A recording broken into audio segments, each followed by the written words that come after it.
All right. Welcome to the channel, everybody.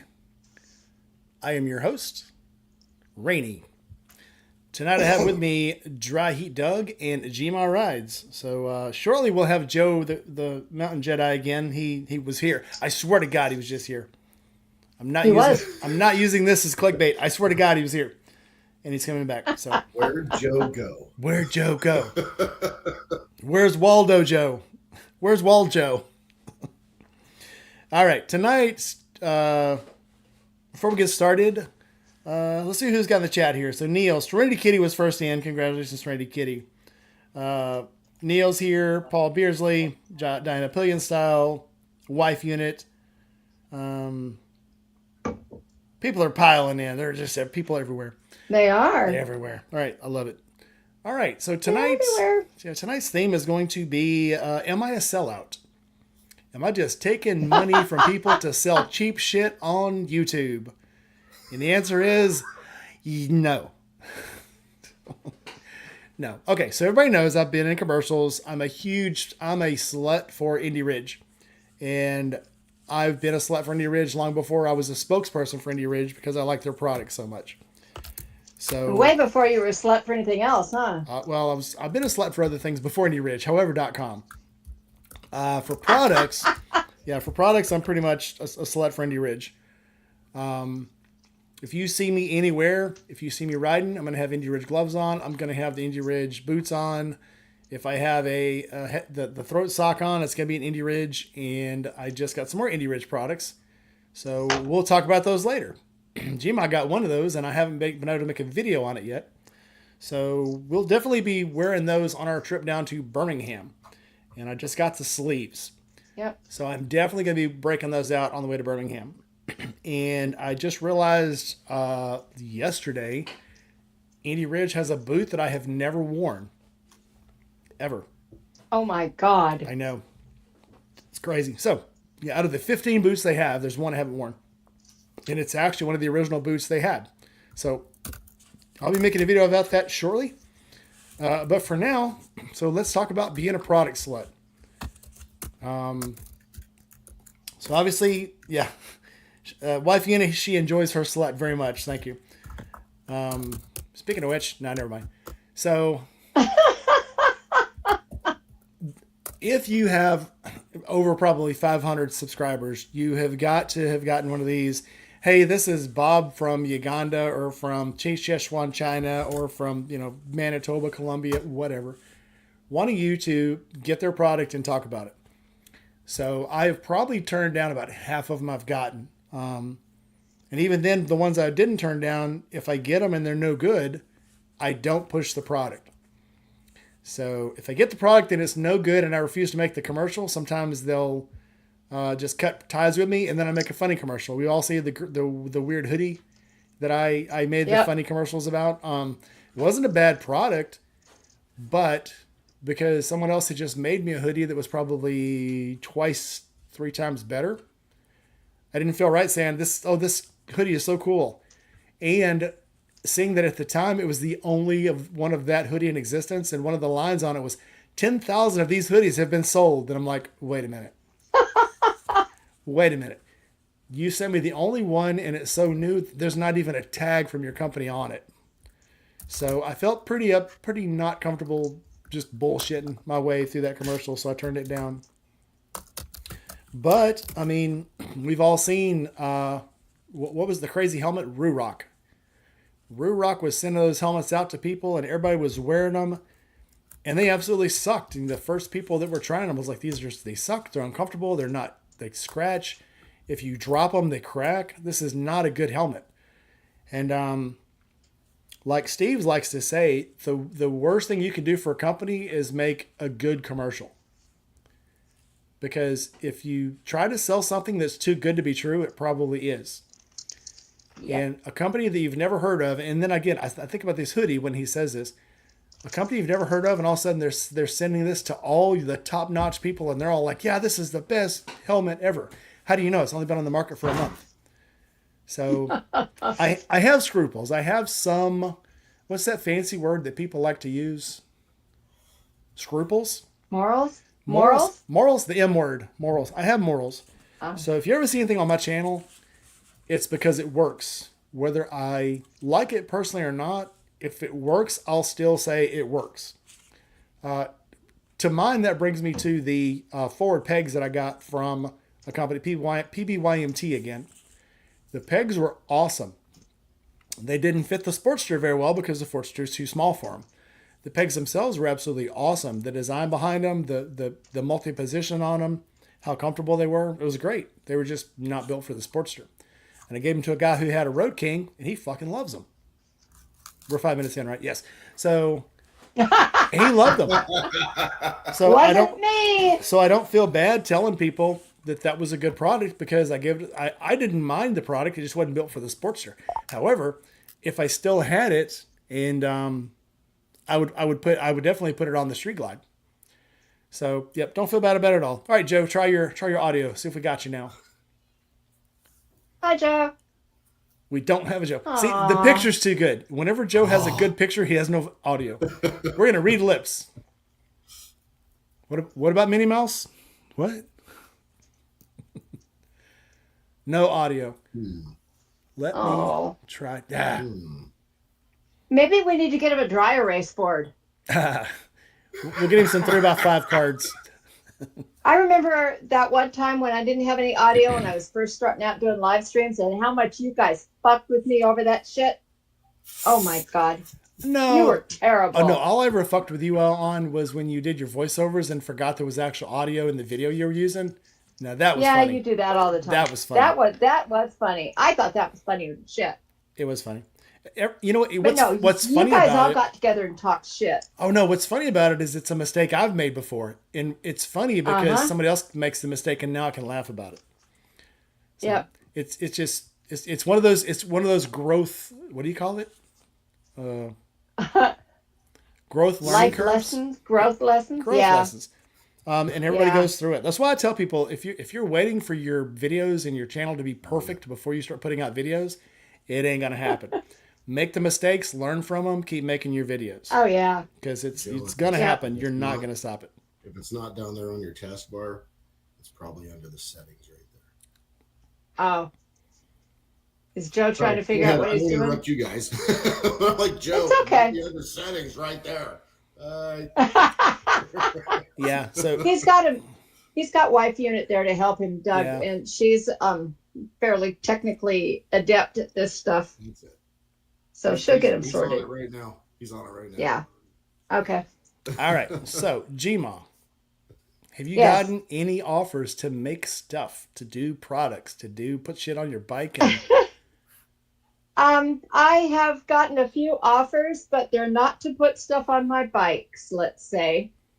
I've gotten, I have gotten one from somebody, but they wanted me to send them some money first, and then I could be one of their trial people on this new thing. And I'm like, because I'm still sitting at 410 subscribers, so I haven't reached that magic push mark yet. So, yeah. And I'm not worried. I'm just doing this for the tax benefit.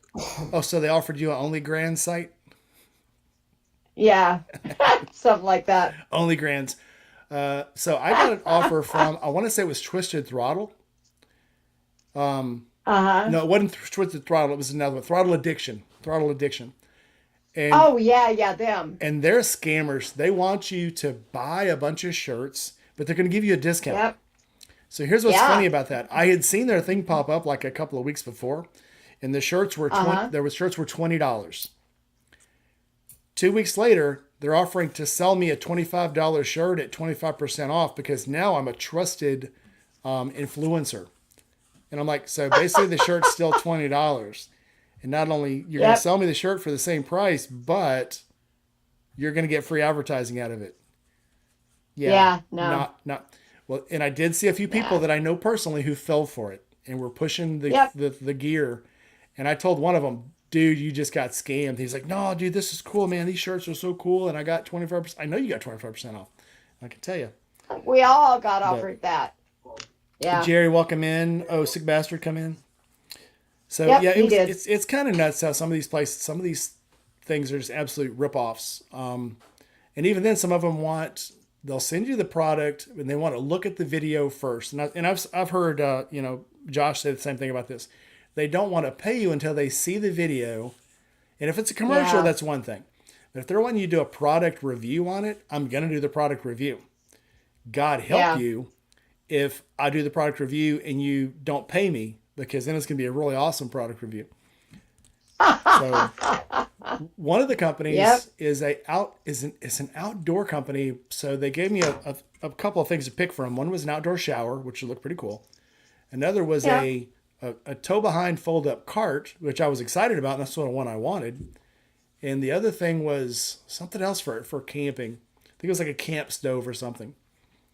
And so I'm like, yeah, cool. It's a camping company. Okay, cool. I said, so I'm going to take that cart, that fold up cart. I'm going to mount it on my sissy bar, and I'm going to use it as a rack. That way, when I take my stuff off, I can put it on there and pull it around the campsite.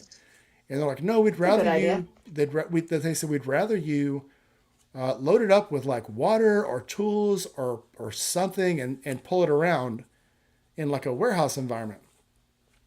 And I'm like, that's not what I do. I have a motorcycle channel, and because your email to me said, hey, we've watched your channel, it's great, we'd like you to do this. So obviously you have not watched my channel, because although I work in a factory, none of my videos are in a warehouse pulling water around on a cart. So strike out for you. And I said, if you'll let me mount it to the sissy bar, I have a great idea for the sissy bar, because this would be perfect at a camp out, or even like just a campsite. Just it'd make a perfect rack, because it's like a fold up 1-inch tube cart. And it was like, be perfect to mount on a sissy bar, mount something to it, strap stuff to it, because I was going to U-bolt it to my sissy bar. And they're like, no, here's how we want to see it. And I'm like, well, never mind. Not doing it. Yeah. So I very rarely take suggestions, and I certainly don't take orders. no, not if you want me to do I won't do a dishonest product review. If I do it, you're going to see me put it on. No. I'm going to cuss about it. And that's what was funny was when I did the one for Viking, I actually did not a really good review, because I said it was hard to put on, hard to wire. There was no instructions at all. And Viking came back and said, would you allow us to use your video as a training video on our website? And I said, yeah. So they used the video and cut out the parts. We can hear you. Hey, Joe. And the video is good. Y'all can hear me. You're welcome. So yeah, they use it. If you go Thank on you, the Amanda. video, She did, but yeah, if you go on their website now, it's the video of me putting the light harness on, the turn signal relocation and the license plate relocation, taking out the parts where I was cussing it, and made it look like it was a seamless install. But that was all me. I mean, but that was my complaint to them, is there's no install instructions. They're like, Yeah. here's the lights, here's the harness. Congratulations, good job, do your best. So, but yeah, I mean, I thought for basically sure. they give you a little fortune cookie size piece of paper in there with a note that translates roughly into "good luck, figure it the hell out." Yeah. Well, if you go on their I website like and look them. under that one I did, there's actual video. So, good job.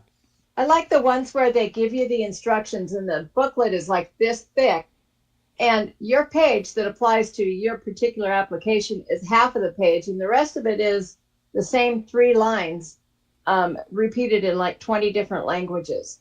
That will piss me off every time. Yep. I have found Yeah. a lot of the Amazon stuff on the Amazon page is the instructions. They won't send you the instructions because they're on the Amazon page under the description. Yeah. Especially like the lighting and the headlights, the tail lights, the turn signals. Even I got the Thunderbox, and the Thunderbox instructions were on the website. They didn't send me instructions. So I had a hell of a time with that. And then I went on the website and was like, oh, there it is. Okay, cool. I guess that's a way to save money, well, save trees. Everybody's trying to save trees. That half a square of toilet paper and those 2 micrograms of ink, that costs money, man. Boom. I know, right? That's causing an orphan to go without toilet paper. Sometimes I save the alternate print, in the other languages that nobody can read anyway, and I use them in my books. And one time I tea stained one, and it was all these other weird, different hieroglyphic looking shit. Somebody comes in, she goes, "Where do you buy this paper?"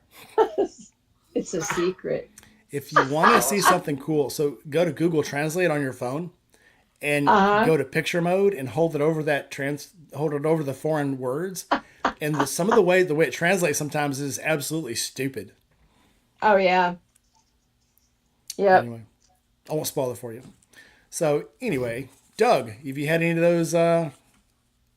Hey, try this out for us, and we'll send you a free copy of How Not to Have Your Holes Purged. Actually, yeah, I have, and I didn't have the right bike for one of the items or a couple of the items. One of them, well, the first one I got, I ended up sending it to Justin Loose Juice. You've probably seen it on his bike. And I don't know that I'm allowed to actually say online what it is. It's the exhaust. I can say it. But everybody that sees his exhaust will know who it came from. And then another one ended up in Jerry's hands. Jerry, please don't say it. I ended up with some Vance and Hines 400s that they wanted me to check and see if, when they first came out, wanted me to see if they blew up on them, if they turned blue. So I cooked the heck out of those with of course, I only ride the speed limit in the United States, but we're close to Mexico. Of course. Yeah. So since I'm so close to Mexico, I'm able to heat those pipes up pretty good. Nicely done. And those came out pretty good. But yeah, just little stuff like that. If it doesn't work for something that something I've got, I just give it to somebody, send it away. Yep. And that tends to work. But yeah, the Vance Hines pipes were pretty good. I'll say that. Yeah. And if there's anyone else that wants to, this is a really good beer. Weird label, but a really good beer. It's got wheat. I can't drink it. Wait, is it Wow Mom? Yeah, it's got wheat in it. Rainey can't have it. So I need to flip my funny story, beer or strained products don't have gluten in them. Huh. Who knew? I don't think rum has wheat in it, so rum is a gluten-free product. See? So it reminds me of this guy I used to work for. This dude was 400 pounds and like 5 foot tall. He went on a no carb diet. Came in and was eating pork skins, like a whole bag of them. And he goes, "These have absolutely no carbohydrates." I'm like, "Yeah, because they're all fat." And for like a week, he was eating. That was his lunch. Then he comes in a couple weeks later. Now he's on a fat-free diet. He's eating fat-free Oreos. And I'm like, "Well, those are all sugar." "Yeah, but these have absolutely no fat." And I'm like, I don't think that's your problem. The fat in the food is not your problem. Period. Right. The fat in your head is the problem. Well, when you look at beer's actually a health drink if you take the alcohol out of it. The problem with it is the alcohol just makes you kind of lazy. But other than that, it's actually a health drink. It's got all the right numbers. I'm on a new diet now. This is going to kill me. It's not only is it gluten-free, well, it's also corn-free and juice-free. So he's going to cut everything out of my diet and start adding things back one at a time until something triggers me, and then I'll know. And that's funny. Yeah, that's what my dog's doctor said to do about his hot spots. Well, I have been called the dog before by meaner people. Ray Gregory, welcome in. I forgot Buck Brown too. Buck Brown. No, so Buck, the number one instruction for everything I've ever ridden is remove the seat. And number two for every Harley is remove exhaust. And I don't think they ever mention the battery ever. Although we all know that's the first thing, but it's like I've never seen instructions that say remove the negative. That wasn't in a Chilton's manual. Chilton's manuals and the Haynes manuals always say negative first. But yeah, anything else? Anything you get off of YouTube or Facebook or Amazon or Temu? Don't be picking on Temu now. I like Temu. Oh, I like Temu too. Here's a funny story. So my company bought a $20,000 wrapper through Alibaba. And we're like, okay, it must be a resell. So we get it, and we're having problems with it. So we go to look up the tech manual for it. We go to the company website, and when we go to hit order, it sent us to Alibaba again. The company sells them through Alibaba. So as far as I can figure out, Alibaba is basically the Amazon version in Asia. Everything just goes through them. So and a lot of companies get their start on Amazon. So Yeah. I'll give it more credit than I deserve, I guess. You know, Alibaba had some pretty good contacts for medical people too back in the day. So I don't know about now, but AliExpress and Alibaba is much more reputable than Temu. yes. I don't know. I am pro Timu. I I don't got know. my It's- Badass Edition stickers for my Dyna off of that, and ever since then I've loved it. How's that diner running? I'm just kidding. I'm just kidding. It's running great. Went and put 75 miles on it the other day. Went to the store. You have like less than 2 weeks that you're going to be here. I know. That's awesome. You're going to be so glad to get rid of me. Actually, in 2 weeks this time, we'll be sitting in a hotel in Birmingham. Uh-huh. Yep. No, we'll be over at Bucky's getting dinner. Yep. I'm going to get a corn dog. I'd be like, what are you going to do with that 5-pound fucking beaver, stuffed beaver? What the hell? Yeah. It's going to be fun. You're gonna have a great time. I would always buy a Bucky shirt, and I got a small Bucky one time. I don't even know what happened to it because I can't find it now. I think it ended up upstairs Just when we in moved. case Bucky's is listening. In case Bucky's You wants can to send me, sponsor us. yeah, sponsor Yeah. us here. Yeah. Sponsor Rainy Nights. All right. Yeah, that is one nice thing about having a very small channel is nobody bothers me. And as a matter of fact, I went a couple times and tried to see if anybody wanted to sponsor me, you know. And Hightail Holder were like, well, no, we're really glad you like our product, but no, we don't do that for anybody anymore. I've got lucky. There's a lot Okay. of stuff. So if you go on Amazon and you become a registered influencer, they'll send you stuff. They'll send you stuff through Amazon. Oh, So huh. like the I'll have to wing, do that. the wings I just got for the Street Glide came off Amazon. The Yeah. luggage rack came off Amazon. The seat that I put on the Sportster, Amazon. The lights I put on the Sportster, Amazon. All through companies that said, make a video, put this on, and do a short, confessional. Yeah. And Cool. so you can No, get I mean, good I stuff. wouldn't hate doing that, but yeah. Or like the damn screen you hate so much. Oh, that thing.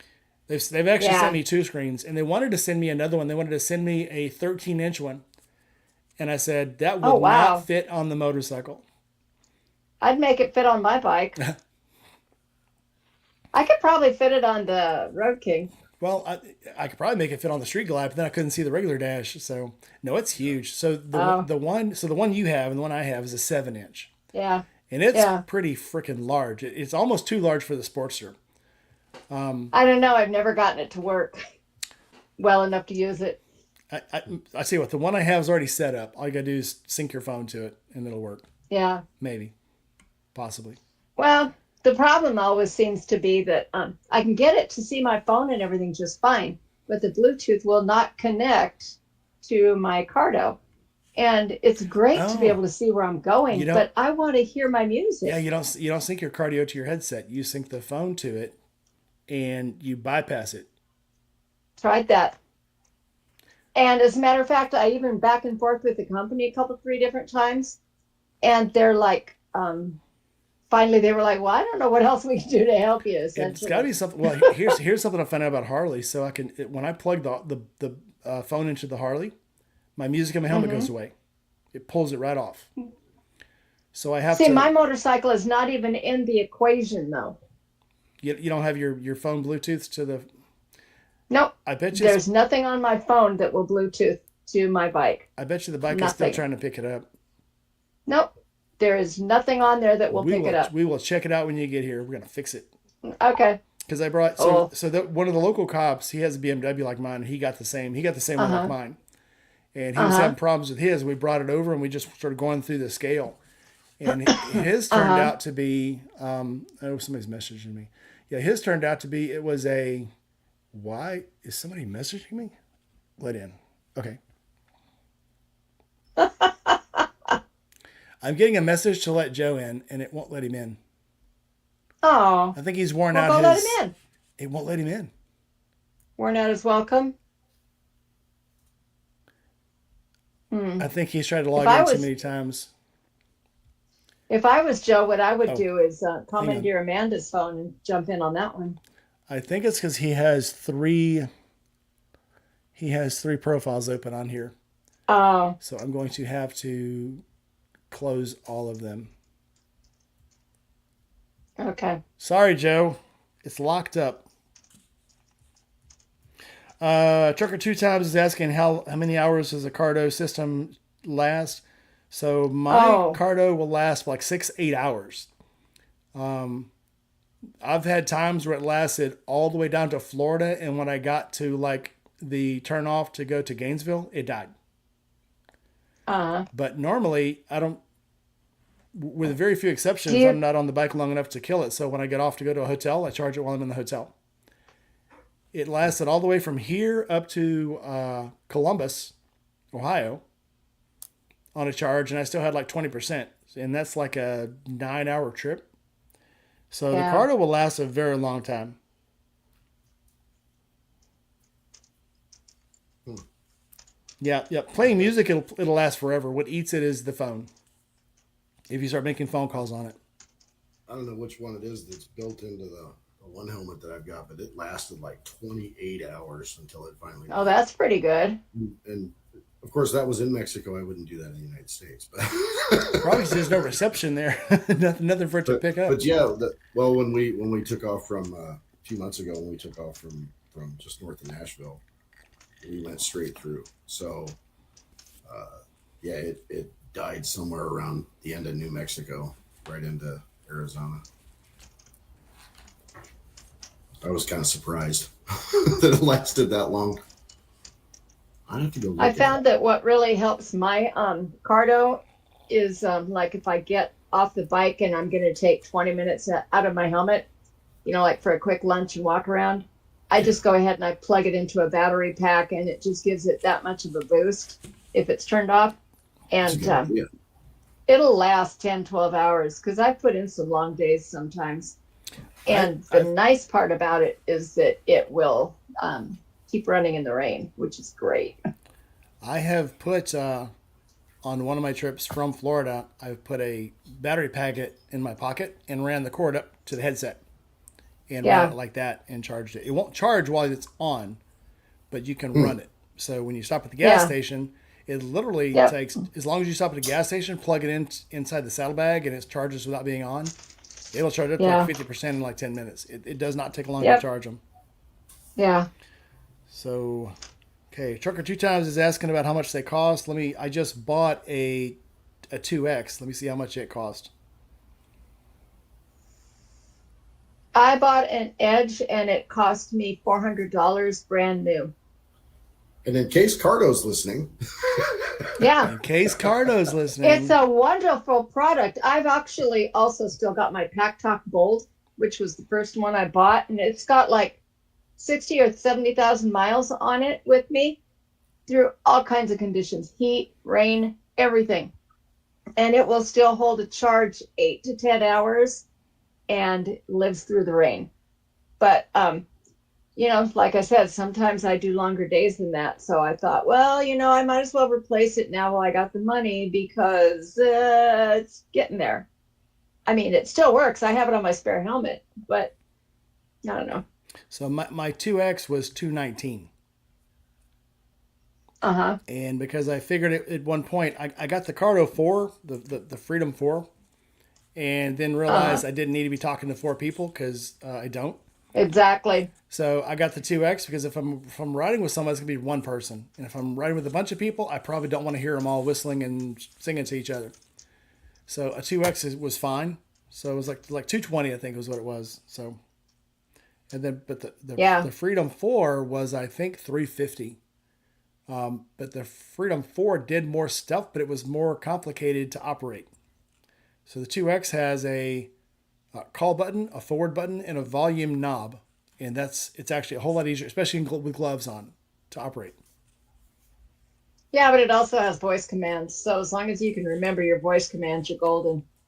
I don't do the voice Cardo, volume commands. up. Cardo, volume down. Cardo, next track. The Cardo, call. The Cardo could hear me on the BMW. It couldn't hear me on the Sportster, and I'm pretty sure it will not hear me on the Street Glide. So well, it hears me. I like the fact that it does hear me even when I'm on the Road King. So. I think you have more you're more treble you have more treble in your voice, so that's probably why it's easier for it to hear you. GoPro, however, does not hear me. Oh, so you got one with a Sena in it. Yeah. I've heard good things about Sena. Biker Girl's asking me why there's not a chat tonight. She obviously is lost. They're really good noise canceling, and like I said, it lasted like 28 hours. You know, we had them on until the end of New Mexico, and they were working. And nice. We never shut them off. We just left them on the whole time. Yeah. So, which was I can always tell when I've left mine on, though, because I'll go in someplace and go to use my phone, and I have no volume, so I'm like, and then you look at it and you're like, oh, you're connected to your Cardo. So instead of walking out to my bike to turn off my Cardo, I just turn it off on my phone. Oh, here's something else I learned on the GoPro. If you have the audio, what's the fancy word? The adapter. You can plug a charging cord into the adapter and charge your GoPro. Yes, you can. I have power outlets on the handlebars of my Road King for that purpose. I have the cigarette lighter, and I got an adapter for that. And then I have, of course, the hidden little pocket in the fairing. Hey, kids, how about this? Hey! Holy shit, y'all can hear me and everything. Wow, that's amazing. Let's let Joe talk before he has to go again. All right, Joe, talk quick. Who's offered you stuff to try out and put on your channel? I'm a Southerner, okay? Asking me to talk quick, that's kind of like asking somebody to predict the next presidential election. Has anybody asked you to pimp any stuff out on your channel, though, Joe? Oh, yeah. I've gotten 5 or 6 emails here over the past couple of months about inflators and jump starter packs and stuff like that. Mm-hmm. And, you know, I tell them like I tell everybody, I'm like, hey, I'm going to be brutally honest about your product. If it's got flaws or if I find it lacking in certain areas, I'm going to be honest about it. And I'm going to tell my viewership, hey, this is what I found is a problem here.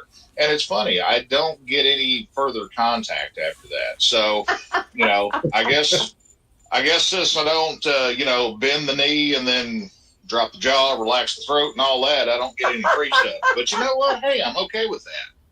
Yep. Toothpaste helps. Oh. Yeah. We're past 5 minutes now. You can talk dirty if you want to, Joe. Yeah. Oh, okay. You can bring wifey on now. Yeah. She's safe to be here. Well, the thing is, she was about to throw my laptop out into the street and everything because the wind's blowing here pretty good right now, and it's making her internet kind of futz out a little bit. And with Riverside, every time my laptop loses connection, you know, it's like in a tug of war between my router and the laptop. And so I was like, screw it, to the phone it is. Yep. But stop laughing, Doug. It's funny. It is funny. I'll give you that. But I mean, it's sad, but it's funny at the same time. So yeah. Being truthful will hurt you on shady companies. Being truthful will help you on good companies. Yep. Well, I guess all the shady companies just love me because I haven't heard anything from an alleged truthful company yet. Well, I've had PBYMTs has sent me a couple of things, and it's like I said, it's not a bad company. They have pretty good products, even though. So, like the fairing is actually a Crador. It's a Crador fairing, but it's the same factory that they make the Burley fairing in. The difference is about $300. Yeah. So, and it came with all the hardware. It was pretty easy to put on. Easy to put in the little wind deflectors I just put on the Street Glide. Don't seem like much, but boy, they sure work. So. Some stuff's good, but again, like I was talking about that luggage rack and the weird the earplugs are the big thing. You see those things everywhere, and they absolutely suck. And I told them when they sent them to me, they sent me this long commercial thing about how to do all my shots and the stuff to say, and I wrote them back. And I was like, I'm not doing these. These suck. Even the case it comes in is hard to open. You'll never get them open, on the road. If you've been on the road and your fingers are numb, or if it's cold, you'll never get that thing open. The other ones I had were like triple flange. They were real thick. You know, they were heavy and they blocked all the sound. These things barely even fit in your ears, and if you push too hard, they'll sink inside your ear. And the little tail that's sticking out is all you can grab to get them out. And I'm like, these are garbage. They haven't called me back either. They didn't even respond to my email. So go figure. But yeah, I mean, I would never put, you know, I don't have a whole lot of subscribers on the channel, but I would never put making money in front of making good quality or getting my people to trust me. Because once you lose people's trust, you're done. Amen to that. That's, you know, and Rue Rock did that to a lot of people. And I remember people for a year after, almost 2 years after that Rue Rock fiasco, when they were giving everybody helmets, we're talking about how people were just pimping for this company that was absolute garbage. Oh, a lot of people still like that. There's a couple people that still like that. The Rue Rock is horrible. Well, it reminds me of a joke. Yeah. You know, so this guy's walking down the street, and he's with a guy, and he points inside the window. He goes, "You see that cabinet inside that shop?" The guy's like, "Yeah." He goes, "I built that cabinet with my 2 hands, all by myself. That cabinet is $1,000. He says, "But did you think anybody looks at me and goes, 'Hey, there's Fred. There's the guy that builds really cool cabinets'?" Nobody says that. The guy's like, "Okay."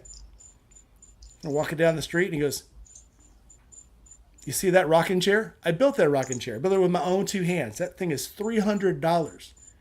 But do you think anybody looks at me and says, 'Hey, there's Fred. He makes a really cool rocking chair, man. He's really good with his hands'?" Nobody says that. His friend's like, "Yeah, okay." We're walking down the street, and he says, "You see that porch? I built that porch with my 2 hands." He says, "But nobody ever says, 'Hey, there's Fred. He can sure build a good porch. But you get caught screwing 1 goat.'" I was waiting for that. I had no idea where that was going. Oh, man. No, as a matter of fact, I watched a YouTube video from somebody that we all know, and I'm not going to name names here, just not before last. And within the first 5 minutes of the video, they spent about 5 minutes or so, you know, pimping out this cordless tire inflator. And they're like, "Oh, it works great on a motorcycle. And here, we're going to show you how it works on a truck. We're going to show you, you know, how stylish it is. And we're going to talk about how long the battery lasts. And we're going to show you, we're going to tell you how versatile it is and how much and how often we use it." And I'm thinking, damn, if you guys are having tires go flat all the time like that, y'all need to look for nails, okay? Well, when she turned on the light and was surprised it had a light on it, I knew it was something that she did not use. That's like the 3rd inflator, though, that she's used. So I wasn't going to go there, but, you know, hey, man. I'll go there. I'll go there. Do not put your name on the line. I mean, you can make quality videos without pimping yourself out. And you're not going to make that much money. Like the ones I make, they're like $100. You know, you can make $100 off one of these. I guess if that's the only thing you're doing and you really want to pimp yourself out. Like we've all seen the Fallout thing, right? The new Fallout series. Which is amazing. Yeah. Yes. Which the guy's a struggling actor, and all of a sudden he finds himself pimping out all this dumb shit. Nobody wants to be there. Because then that's all people want to talk about, obviously, like we are. Yeah. I don't know, man. For Walton Goggins money, I don't know. I'd probably whore myself a little bit because homie is making bank on that show. You got to know that. Well, Walton Goggins is, yes, but because, you know, on the show, though, they're wanting him to pimp, like, what's the cereal? Boom cereal? Nukem Bomb? Oh, Nuka. Damn it. Sugar Bombs. I could have told you before you said something. Sugar Bombs. So he does Nuka Cola. He does the Sugar Bombs, the bomb cereal. And then he does the suntan lotion, which is funny because even on the show, he's like, everybody's going to be in vaults. Who the hell's going to be putting suntan lotion on? But then he pimps it anyway. So it's just, I don't know, man. You want to be known for good stuff. You don't want to be known for the product, to be a product pimp. Even though, again, I'll pimp the shit out of Indy Ridge, but it's because I believe in the product. Yeah, that's a good product. Joe, did you see you have a question in the chat? Who, me? No, actually, I just now got into the chat. Sorry about that. Okay. No, that's no problem. But Trucker Two Ton, I just wanted to mention it before it rolls past. Oh, thank you. I just now see that. Hey, Yeah. Trucker, just to give you a heads up on your plugs, that 31 to 35 gap, whenever they give you like a range like that, always set it towards the minimum range, because as the plugs wear, that gap's going to open up. Okay, so start small. That way you got a little bit more wiggle room whenever you start rolling up the miles, dude. That's good to know. Thanks, Joe. Yeah.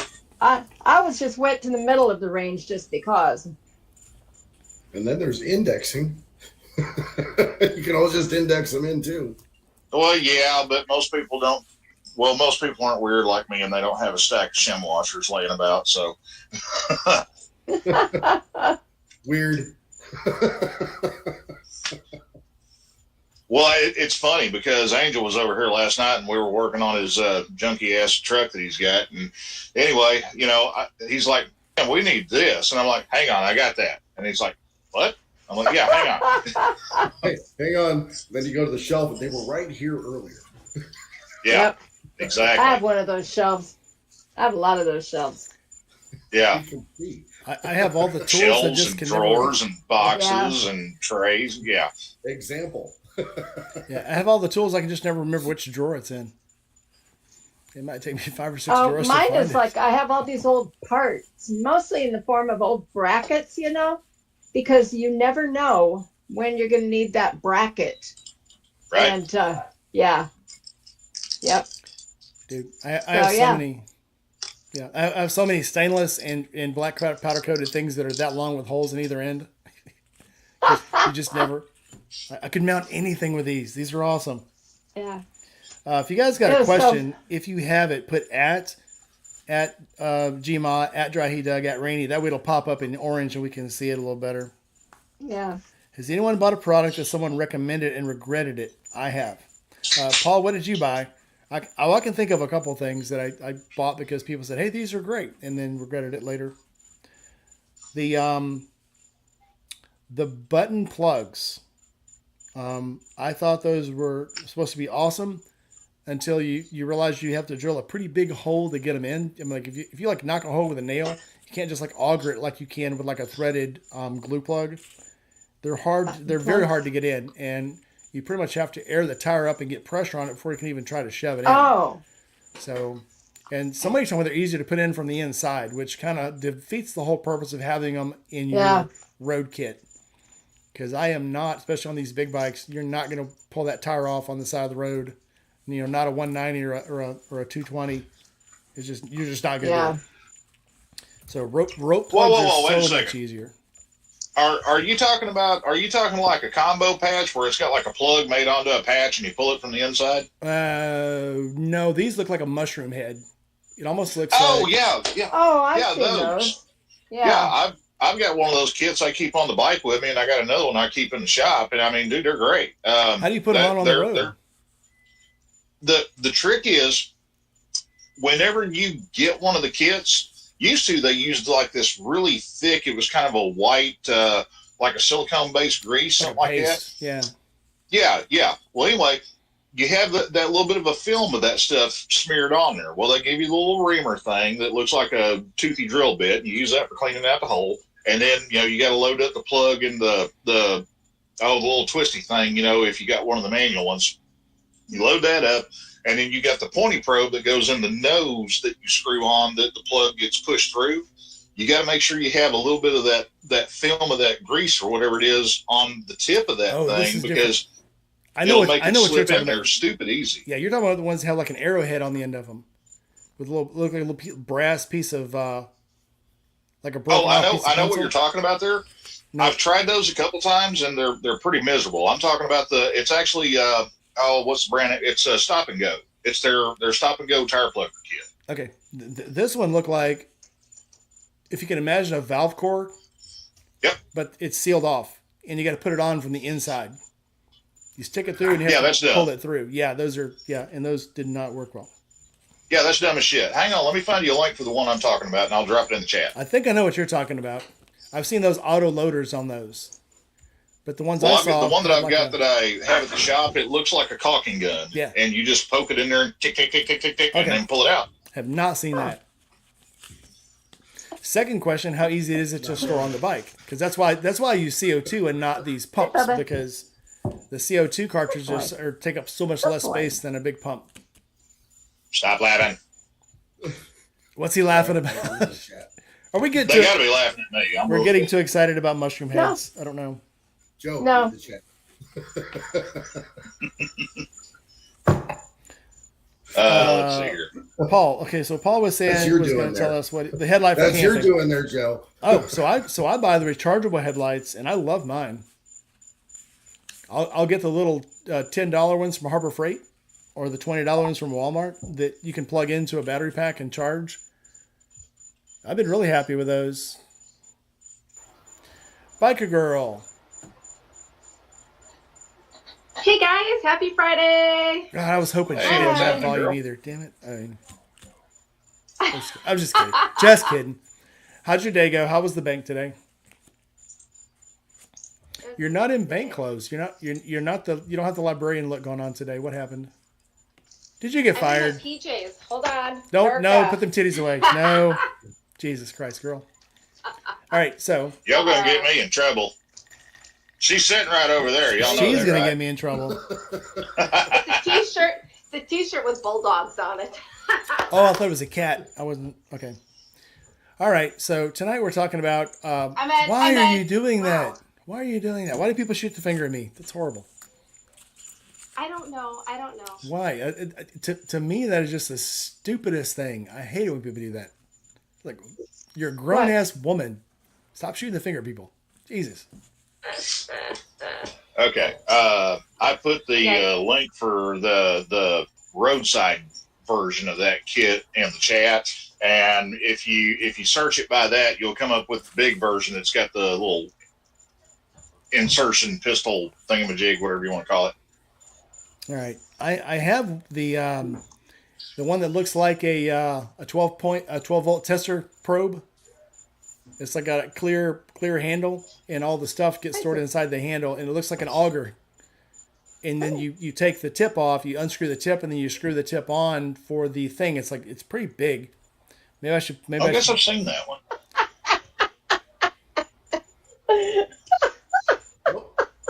I'm going there.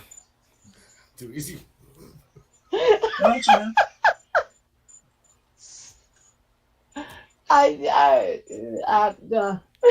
Anyway.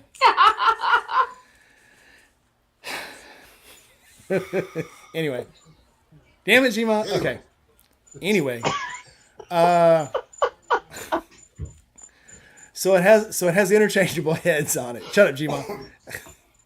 So you can screw in the one for the auger and for the reamer, and then you unplug it, and then the actual cord goes inside.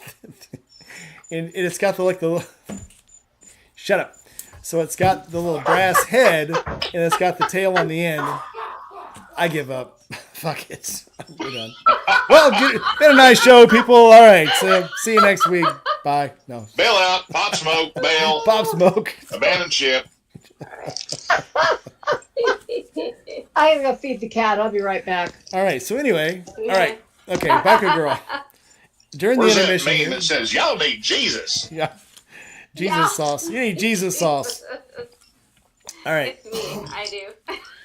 All right. So Biker Girl, have you ever been offered to pimp products on your channel? Nope. Well, all right. I don't have. Well, I shouldn't say it that way. No, I haven't. I have bought everything that I like, and I'll give it a review. But no, nobody's ever given me anything. Well, if I ever get rich and start my own That's products, fine. I'll bring you on as a pimp. I can, yeah. Yeah, we're just digging deeper and deeper. Yeah. All right, Breathe, Lila. Breathe. You know, I still have yet to put on a pair of those Indy Ridge boots. You didn't get a pair? I've never worn a pair. I've got a different brand that I wear, and they feel like tennis shoes. They're cowboy boots. Of course, they're not offering me anything, so. So, but yeah, So I did turn one down. Are they flat. sold in a retail store? Can you No. go try them on? Nope. They're not. Actually, they're sold in I have a one. hard time. They're sold in one retail store. One. Only one. Which one? One Harley Davidson dealer. Which one? Laidlaw. Oh, sure. Laidlaw in Los Just Angeles right that is way. the only place that has Indy Ridge boots in stock. And that is because he is a very good friend of the owner. And they pal around. Doc, I would not sell my soul. Probably. For $5, maybe. I don't know.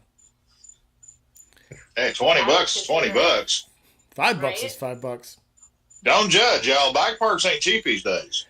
Amen to that. No, they're not. And now I have a more expensive bike. Jeez. The parts for the sports Yeah, are you actually see, cheap. you see me on that damn pole, you mind your business. Okay. Just don't tell Granddaddy Thibodeau. It'll break her heart. She already knows. That's, Okay, so real quick, do y'all know about Jesus sauce? God, I just got that visual. no, but Are we I'm talking really about Chick-fil-A curious. here?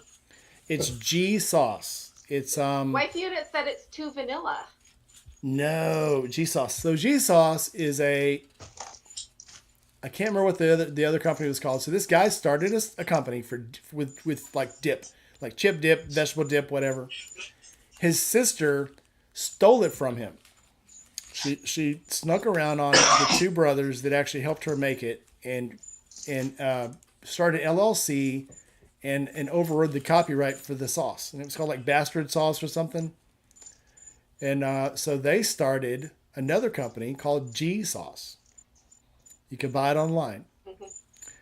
And I'm sure you've seen the commercials. This little girl was talking about how her dad started the company and family stole it from him, so he started a new company.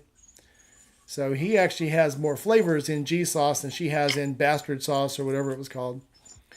Anyway, if you haven't seen it, it's great for chips. It's great for vegetables. It's good on pitas and shit. So try it. It's JEE sauce.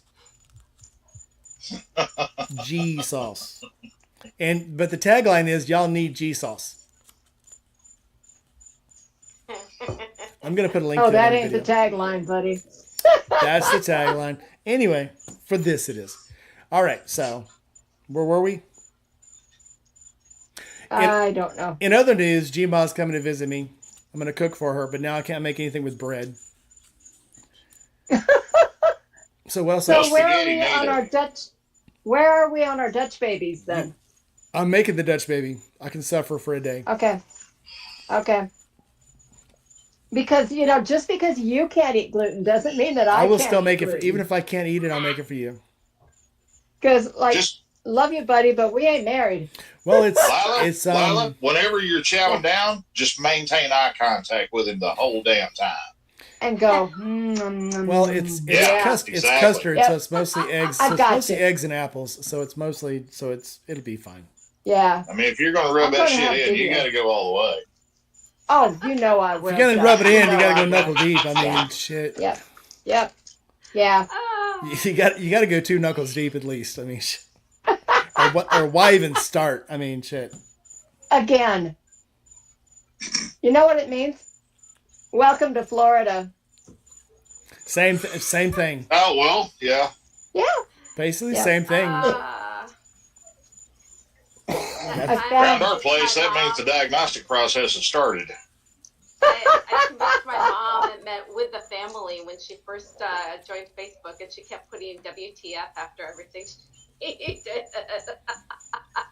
I remember when I first started seeing LOL on everything, and I was like, what's that mean?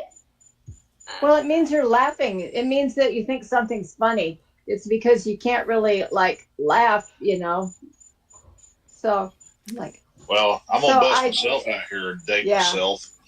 For when the first couple of years that back when we still had the charming screech and dial up, I was always wondering what the hell everybody was talking about Rothel in a chat room. Like, what the hell is Rothel? yeah. Yep. I wondered about that too. I Yeah. really did. Yep. I found a whole pile of stickers from my last road trip, so I'm kind of digging through them. I'll tell you later what I used to think raffle meant. Well, I'll tell you when we're offline. Oh, that bad, huh? I'm sure some of y'all have seen this, but the IYK. Yeah. I saw a girl yeah. the other day say, I used to think it was somebody laughing like, yuck, yuck, yuck. That's even better. That's good. I can see how somebody would think that, though. Oh, Yeah. he likes Goofy. Goofy's his favorite cartoon character. Yeah. Oh, gorge. Gorge. You sure are pretty. Yeah. You got a pretty And mouth. you gotta spell it with a W. Gorge. I'll make you squeal like a mouse. Yeah, yeah, yeah.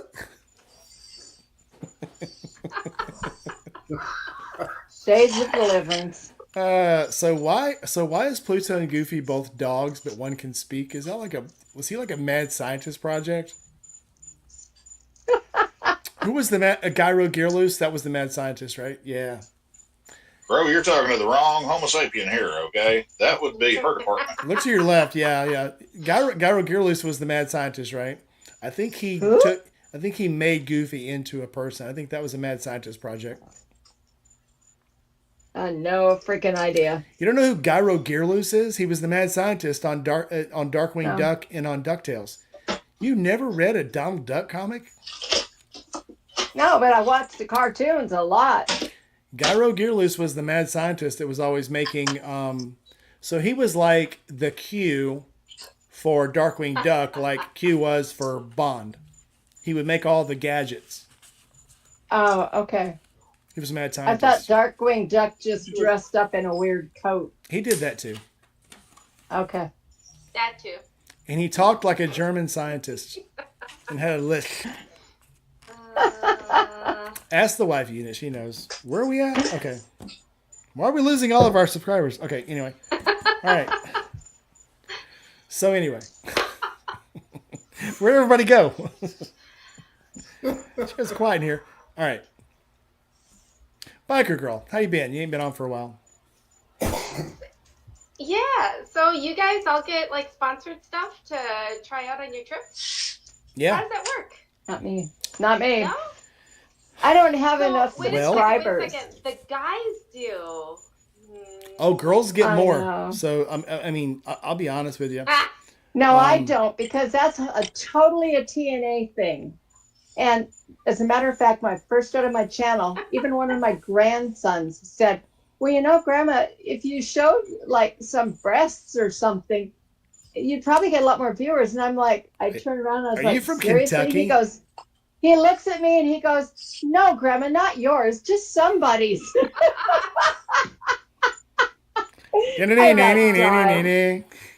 So funny. I hear banjos. Yeah. Run.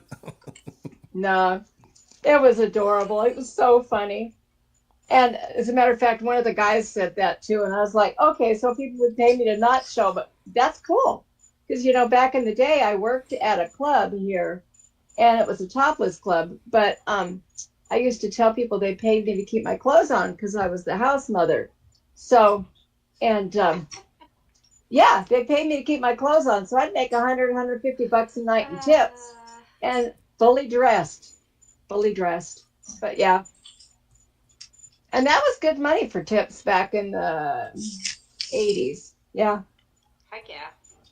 Yeah, because my boss came to me one day and was like, why are you not cashing your paychecks? And at the time, it's like I had two really small children and I was saving up to get my own place. So it's like that was my savings. And he's like, well, you got to start cashing your paychecks because it doesn't look right. I can't help it if I got a good line of shit. But yeah, so they paid me to keep my clothes on, which was great. Every time I get on a stage, I want me to take my clothes off. Jeez. No, so if you have a YouTube or an Instagram and you have, Instagram is like 5,000, but YouTube is only like 500.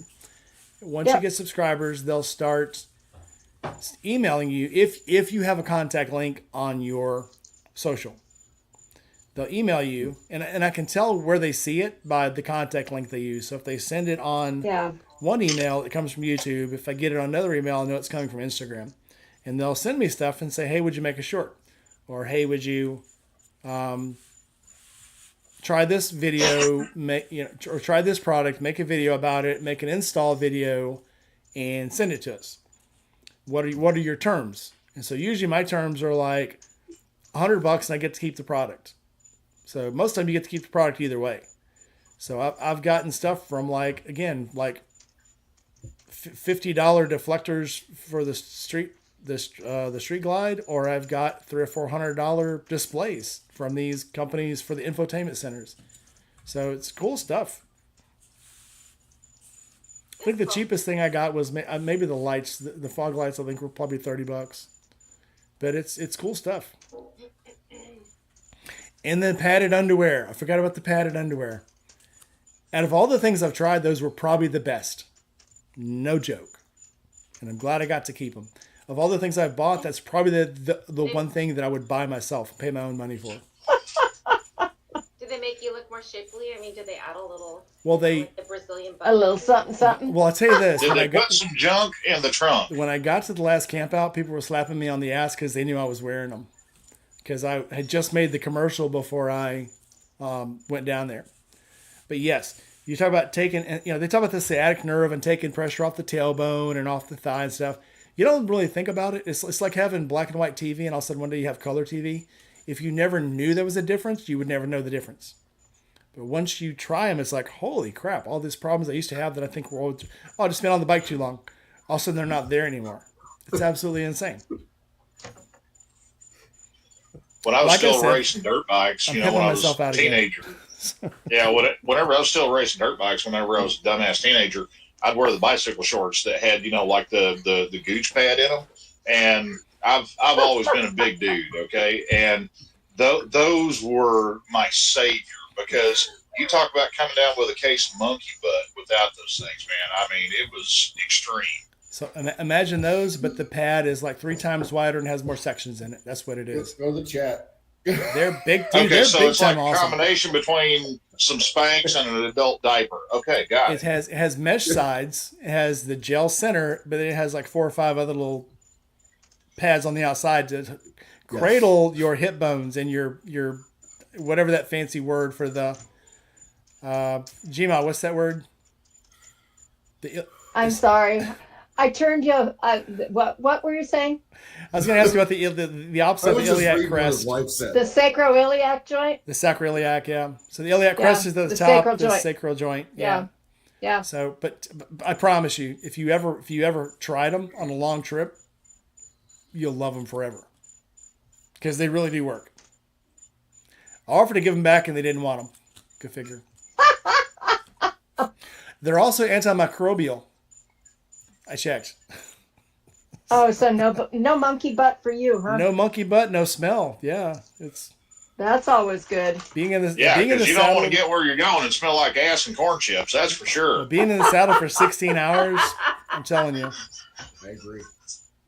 There's things you notice that you didn't know until you didn't know. Yeah. Yeah. And then when you know him, you know him. And then when you know, it's like, oh yeah. Him. Yeah. Once you know him, you can't unknow him, because he's known. I mean, that's just how shit goes. Yep. What was your question? Let's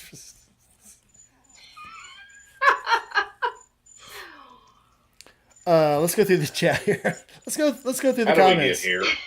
What brought us to this place? I'm not sure. I don't know. The theme of tonight. I don't know You either, have to but- wear them to find out about the microbial. You do. How many days was that? So we're I know down it's to bad enough that we know about it now. Did it pay extra for you to wear them longer? Yeah. Well, I mean, no. how did this all play out? Because Well, so the shorts themselves, I think, are like $40-$50. But they paid me $200 to do the commercial. In that commercial, I am the main person in the commercial, so it's kind of funny because I was one of their first paid actors. now I have this mental picture of Rainey in his garage at post trip with a black light checking for creepy crawlies. It wasn't that And there bad. with these underwear on going, look, they're good. God, my balls feel good. Here, feel. Reminds me of the old joke. All boys have done this. You walk up to somebody and go, do you know how it feels when you got to pee really bad? Check me.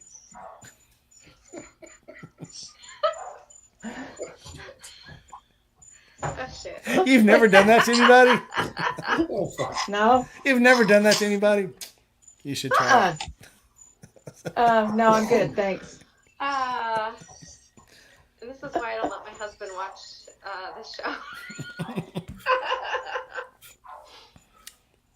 Ass and corn chips versus taquitos and chocolate milk. Ugh. Ugh. Yeah. Boy, that's a vivid thought. Shit, Gma. Oh, wife unit. God, what have you done? Hey, don't be blaming me. I don't know. No. I'm starting to think you two peas in a pod. There's a Well, story. yeah, that is correct. Wife unit and I are kind of on the same wavelength with a lot of stuff. Y'all should be very afraid. Now, I have written some companies and told them I'd try their products. I think only one actually ever answered back. I'll freely admit, I emailed Harbor Freight one time. Haven't gotten anything back from them yet. And which is shocking because I'm one of their bigger fanboys on a lot of their stuff. Yeah. But you know, I guess I'm not the image that they want to project, because it's like, hell no, we don't want to cater to all the knuckle dragging rednecks out there. We want the pretty people that live in suburbia. No, Yeah. The only people that see, there's three different ones. There's Harbor Freight, there's Home Depot, and there's Lowe's. If you go to Harbor Freight, you're the guy that gets stuff done. You're going to go in and you're going to fix it, and it's going to be right. If you go to Home Depot, you're going to go in and you're going to stand there and go, oh, look, I need this and I need that. And then you're going to call their recommended guy to come get it. Lowe's is going to walk up and say, hey, can we help you? There's a guy over here that will install that for you. Yeah, true. You're not wrong. I would almost say, Yeah. I would say, yeah, Harbor Freight's for when you're going to do it yourself. Lowe's is usually when you're doing it for somebody else. Right. Yeah. But they're going to offer that guy right there on the spot.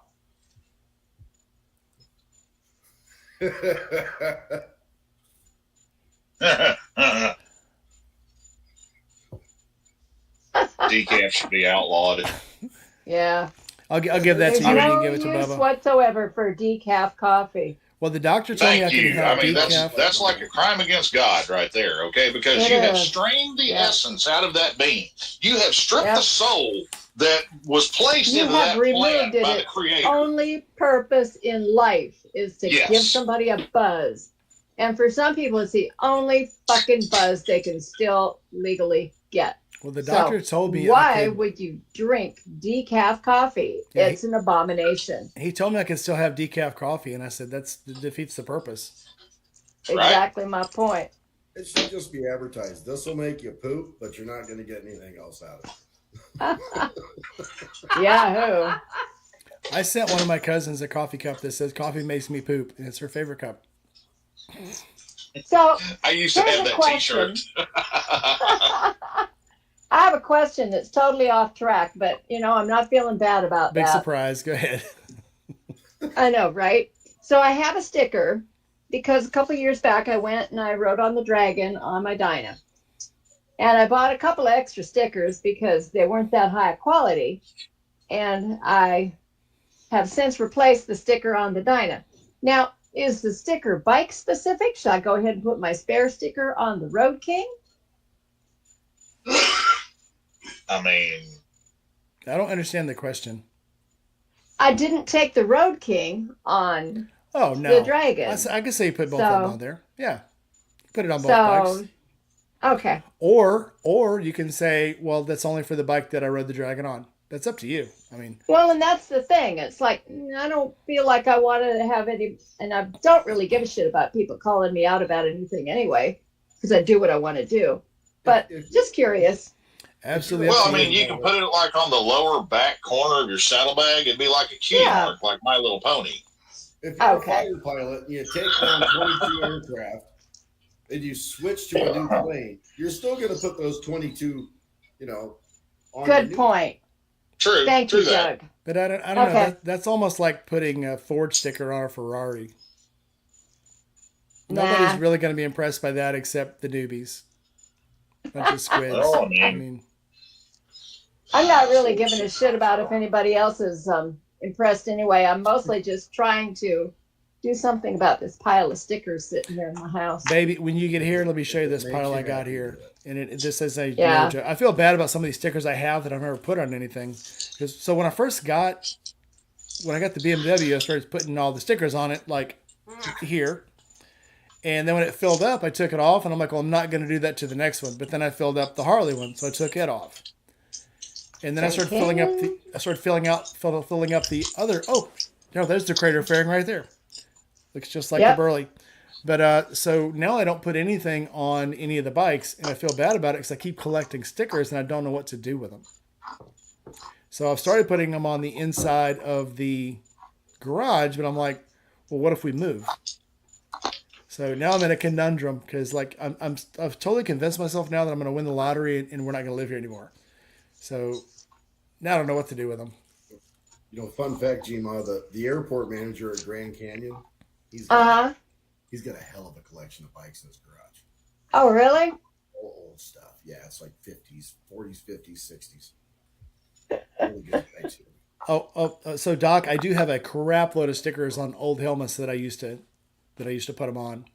And again, once you fill up 5 or 6 helmets, then it's like I feel bad because I don't have a new helmet Yeah. to put the new I've stickers got, on. yeah. I got so many more helmets than I do, or no, so many more stickers than I do helmets. Yeah, then you're like, whose sticker am I going to put on here? Who am I pimping today? Yeah. Not what, but who. Yep. Yeah. Yep. I don't know. Maybe when I do my 500 subscribers giveaway, I'll put together a sticker pack for that too. Because when I get to 500 subscribers, I'm going to give away one of my handmade books. I'm for it. So now, She's What is- over here making 73 fake email accounts. Don't tell her, but I was going to make one for her anyway. Oh, 75. My bad. Okay. So- make 75 accounts. have you ever seen a commercial that somebody did a testimonial on and knew that it was absolute bullshit? Yeah. Other than Oh, yeah. that person. Who? Or what? What was the product? What's the product? We won't dive anybody out, but what's the product? I think I know who you're talking about.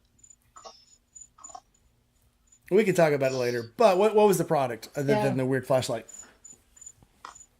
It wouldn't have been so bad if that wasn't the third flashlight that she's pimped, or the third compressor that she's pimped. It'd be more believable if she had one that she stuck to all the time and said, "This is my go-to." Yeah. Or this one's better than. Yeah. Yeah, at least get Better a than the comparison, last you know? one I tried to get you guys to all buy. Yeah. Totally get that. Hey, Fergus. They're- How you doing, buddy? Oh, okay. Oh my goodness. Fergus is loud. Yeah. He's very demanding whenever it's dinner time. He's caterwauling. Yeah. That's One where sec, I went I a gotta- while ago. I went to feed the cat. Yeah, I got to feed a little hairball. Be right back. Okay. All right. We'll be here. Is everyone going to the camp out? I'm No. not. I am. Kind of by proxy. Yep. I have alternate plans because I promised someone the next time that I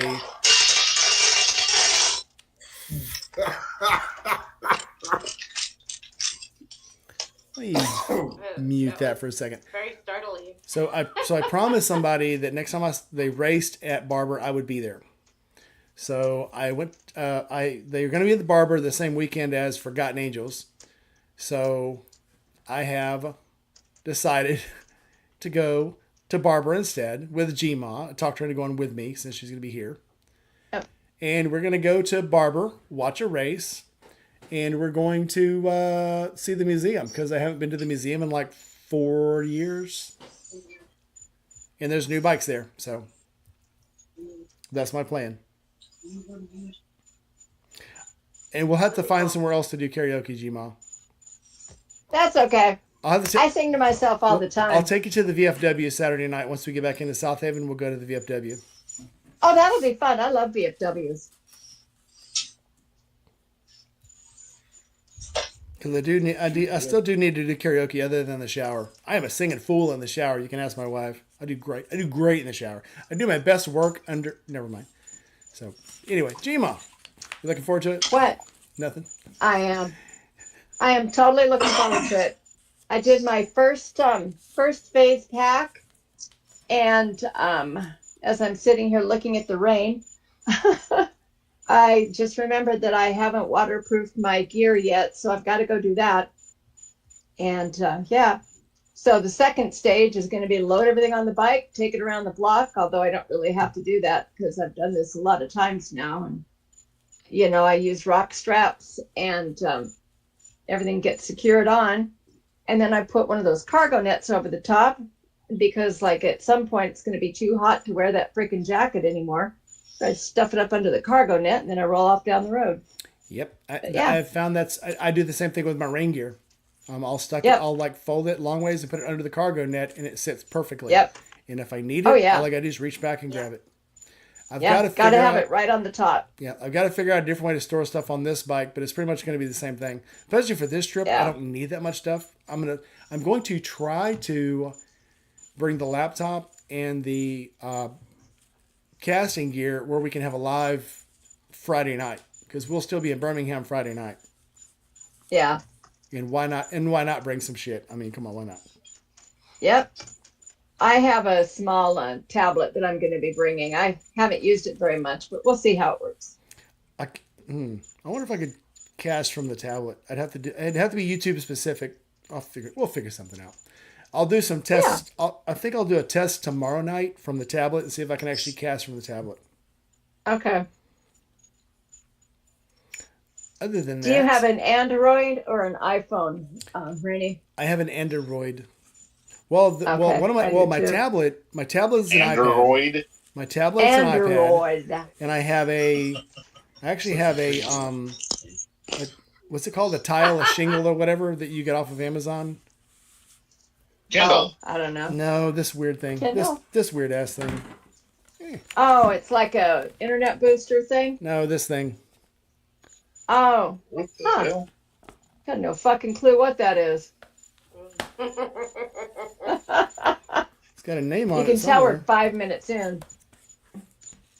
Surface or something like that? A Surface Pro. That's what it is. Good job, rich girl. It's a Surface Pro. So I haven't tried it. It's the keys on it are really weird because it's got an attachable keyboard and they're really weird. So I usually do most of my stuff on the face, even though it's got this huge keyboard. I work on the face. What the hell? What the hell? I added Red Ryder's name to the list of people that is going, although she's not in the chat. Because we do know that she's going. Yeah. I gave serious thought to it, but again, I told this, and it's the daughter and father racing team, itty bitty racing, and I told them if they were ever in Barber that I would go, and Yeah, I'm just not the it's kind of gonna person. be fun. Yeah, I just want to do it. Plus, it's a good chance to go to Barber and go to Bucky's. Yep. And hang out with G-Ma. Yep. And Well, we would have done that anyway. yeah. He's gonna be so tired of me by the end of that So much weekend. Oh no, it's gonna be fun. For real. It'll be a lot of fun. Yeah. I want a review on, like, you're going to have to sample everything at Bucky's and then give a review on, like, what was your favorite. You know? That actually is a So- great idea. Gotcha. Yeah. Yeah. We can do that because one of us can shoot and the other one can test. It'll be great. So yeah, last time, me and Dinah went last time. We didn't eat at Bucky's. We went to this big strip mall, and they had this huge restaurant court inside, and it was so ridiculously stupid in there. Everywhere we went, they looked at us like we were on fire, because we had all of our riding gear on. We were carrying our helmets, and it was just so weird. And then we went into Bucky's, and it was like we belonged. It's like, why didn't we just come to Bucky's in the first place? Yep. So. I have a question. How's that going to work when you guys start reviewing the bathrooms? we'll have to separate. So I'll do the Yeah. women's and Gma can do the It's a men's. valid question. We'll get a cross species conversion comparison. So Yeah. Okay. Yep. Me, I I don't will give a take one damn, for the but I team know and that do the somebody family out there is bathroom. going to ask. the family bathroom is actually the dangerous one now. You never know what you're going to find in there. Well, usually I use the family bathroom because generally it's for handicapped people. And no, don't throw any shade at anybody because I do have a handicap pass. But anyway, usually it's like a large floor space area. I see that, Doug. I see that right now.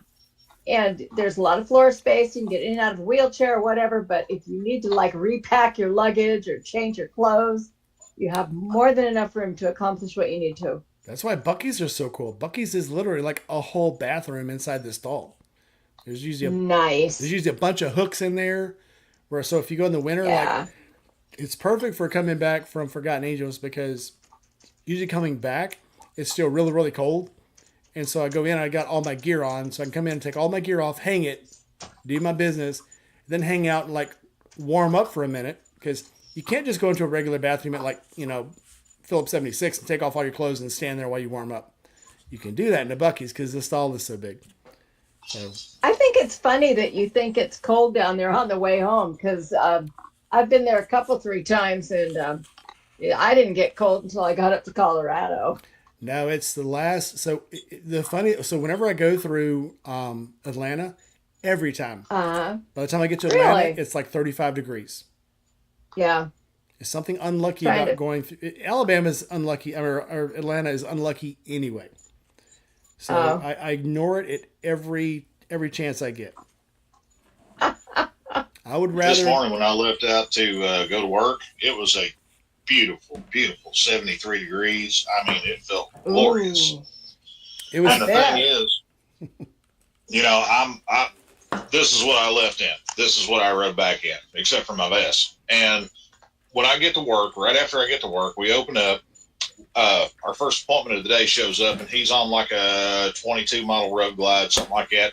Anyway, full fairing bike. Homeboy rolls up wearing full length leather jacket, a pair of chaps, full face helmet, gloves, and a freaking one of those balaclava. neck collar Balaclava? things. Yeah. Well, not really so much like that. Oh, I mean, this is I like see what you're saying. one of those wind Yeah. curtain things. And Yeah. I'm like, wow, bro, just wow. I still have Yeah. an old I leather can't do that. Velcro thing, like the leather bandana from when I was in Arkansas Yeah. riding to work in the snow. So now this morning it was 52 degrees when I left house this morning, and I went in jeans, my boots, with a zip up hoodie and my leather jacket over it, and it was perfect. It was perfect.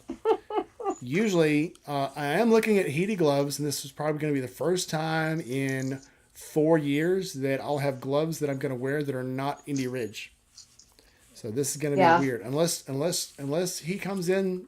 If he comes up with a heated glove between now and probably November, I'm going to wear something that's not Indy Ridge, and I'll feel very bad about it, but I'll also feel very warm about it. So, it is what it is. Have you ever, well, they wouldn't probably matter to you down there, but we, up here, I have hippo hands that I use. And they're like, snowmobilers started using them way back in the day. So then they bridged out to motorcycle riders using them. And they are just kind of like a big thing you put your hand in. Doodle did a video with them once. But my son got some for his ADV bike. And so, of course, then he ordered another set for his other bike. And we're out riding one day and my hands were freezing. So he put his on my bike. And I used them when I went to Florida. Got down there and I was headed home and I'm in Georgia. And some guy rolls up and he's like, don't you think that's a little bit overkill? No, not really. When I get home, it's going to be cold. But yeah, they're really nice in the winter. Well, all you got to do is just say, no, it keeps my hands warm and flexible so I can do this. Best response ever. Yeah. Trucker, leather chaps are cool, especially in the crotch, because it's the only part that still gets all the wind. So, I used to wear chaps all the time until I started wearing the full riding pants. Big difference. The chaps keep a Yeah. lot of air. So if it's just cool and you're trying to keep like when it's like high 40s, 50s up to 60s, chaps are cool to keep the wind off your legs because that's what gets the most wind. Once it gets down to like below 40, your crotch is hanging out in the wind and it is not good. It is not good. It's weird when your crotch freezes and you feel like you've peed on yourself and you're not quite sure. So that's full pants. Full pants. What? I've never been a fan of chaps because everything important gets wet or cold. Yes. Yes. Now I used to when I was in Arkansas riding. I had the assless chaps, which don't tell the joke. But I would get a towel and just like stuff it on my crotch because I didn't have full pants back then, and that was the only part that was getting cold. So I just fold the towel in like fours and cover my shit. Yep. Not my real shit. My junk. The last winter that I worked at a Kawasaki dealership in Poto, Oklahoma, a buddy of mine turned me on to wearing chainsaw chaps. That works, man. Oh yeah, I can imagine. I mean, once you get past the fact that usually they're like Dayglow green or high vis orange or something like that, those damn things keep you warm, man. Well, rain pants are pretty Visibility good is too. not a bad thing on a motorcycle, though. I saw somebody No, has it ain't, but wow. I know. the That's Dixon a lot of looking at. the Dixon rain stuff is all like brightly colored, and I'm like, I guess Dixon just likes color. I don't know. I just can't. If I ever actually probably got a Dixon, I'd feel different. But it feels like it's just too faddish now, and I've never wanted to do things everybody else was doing because I don't want to get caught in that crowd. Same reason I didn't buy a Dyna when Dynas were so cool. I was like, I don't want to be one of those people. You don't want to be a Dyna bro? Come on, Dyna bro. I I almost bought a Dyna in 2005. And the only reason I didn't buy it was the guy kept saying it was the denim, the blue paint job. And I loved Yeah, it. denim Yeah. black. And this guy was like, no, this was the blue. And the guy was like, well, you don't want this because this is basically just a pumped up Sportster. You want this. You want the Street Glide. And I was like, no, this is what I want. No, all this is a Sportster with rubber mounts. You don't want this. This is just a Sportster with a longer front end. Now you want this. And I'm like, no, I don't. I want this. And he pissed me off so bad, I said, fuck it, I left.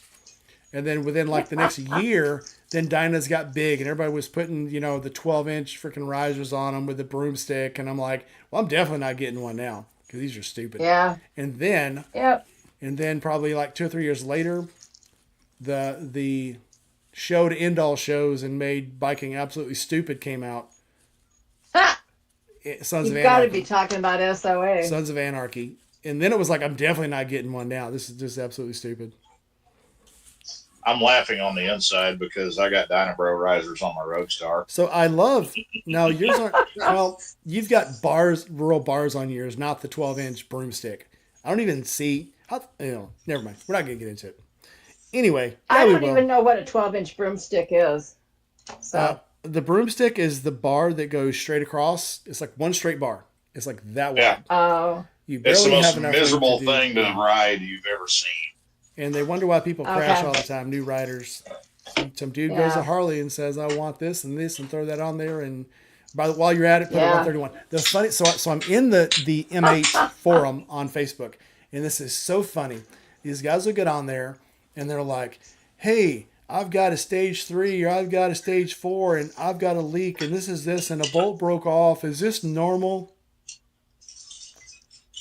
Well, for you, yes. What people don't understand, and Joe can back me up on this, take a drag bike. People put all this shit on there and want to run their bikes like drag bikes and run 150 miles an hour and accelerate and burn rubber at every stoplight and then wonder why their bike falls apart. Right? So drag because bikes. it's not supposed to do that. Well, drag bikes. If you ever watch, what's the guy that's in North Carolina? Chris Moore.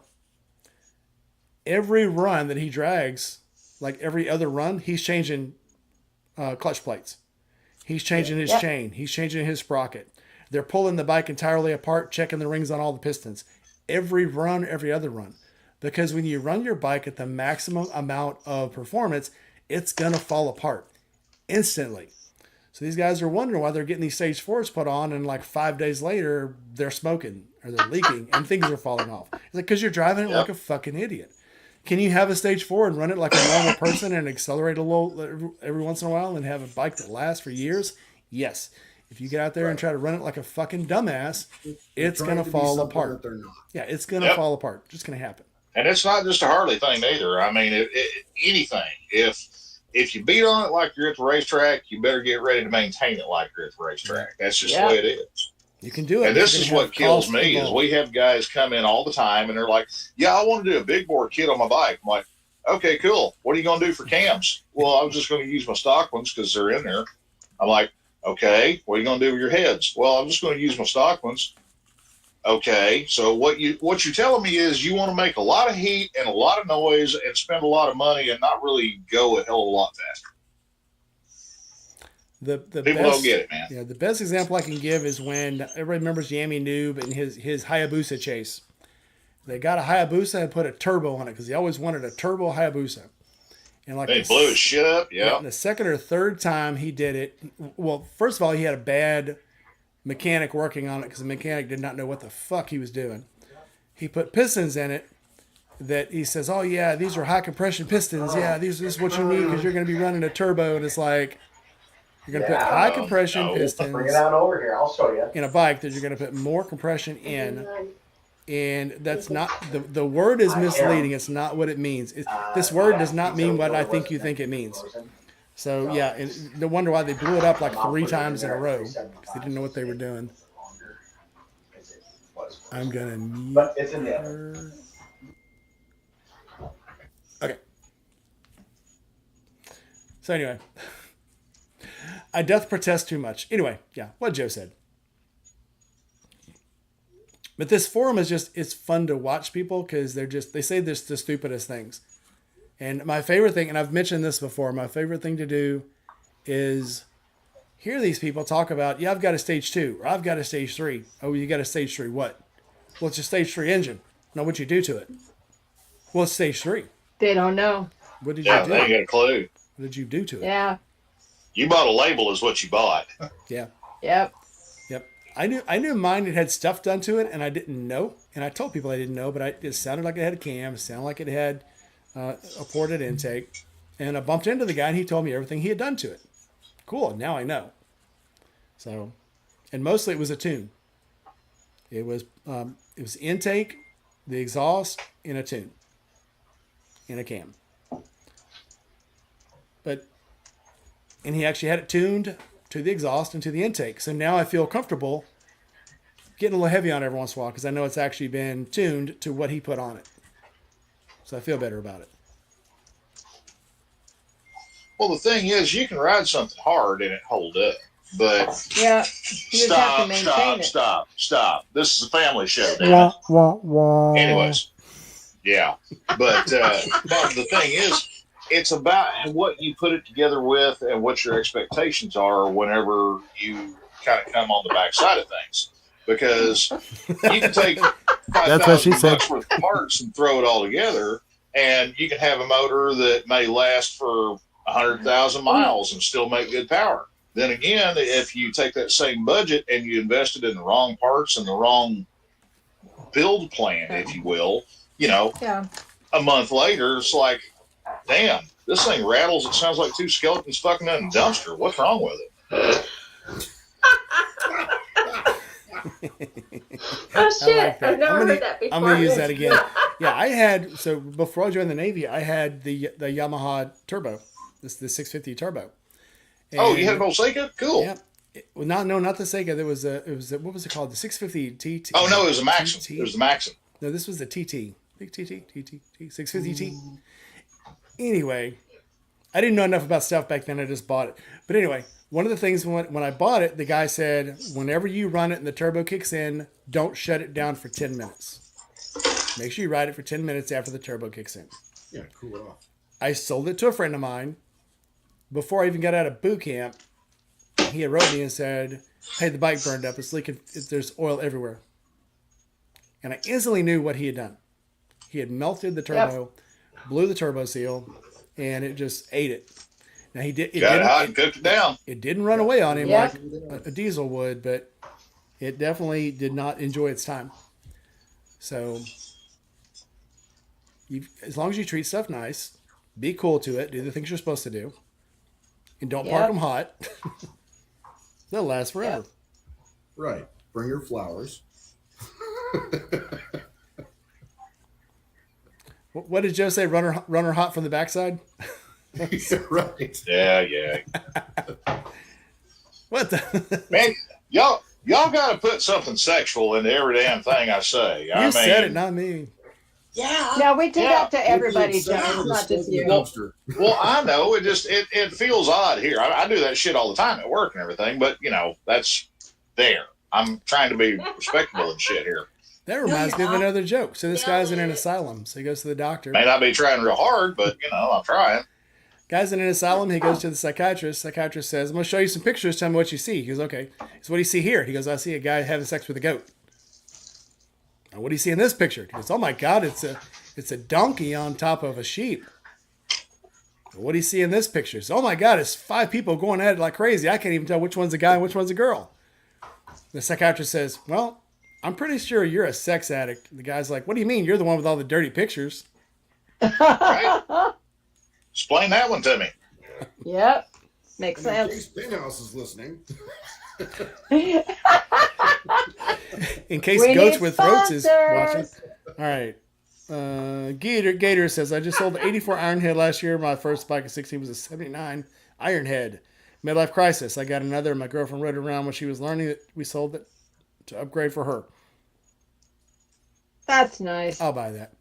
I am convinced a midlife crisis happens to people when they go through their life restricting themselves and not letting themselves have what they want.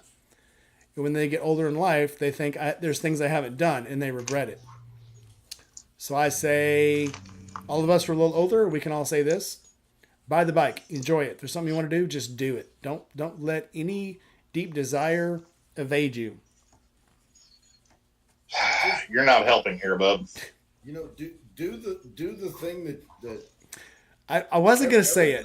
I did hold it back. The same thing when they wait. They say, "I wish I would have done that." So when I was thinking about it a year ago, 2 years ago, 3 years ago, in 1990, I wish I would have taken a second or third job, so I could get that gray ghost. Yeah, nobody ever says, "I wish I had a third job." years, it wore me down. And then when they came out with this one, I was like, "Yep, I'm getting it. I don't care. I'll figure it out." So don't wait. Do it. Yeah. I stumbled across one of my midlife crisis bikes today on Marketplace, and I'm trying very, very hard to behave. So tell us. Oh, dude up Yeah. in Orlando has got a 74 Suzuki T500 Titan, and he's got papers on the thing. It's a runner. I mean, it's been parked in a garage for 7 years, but it's a runner. And, it's 2-stroke, damn it. So that makes it instantly cool right there.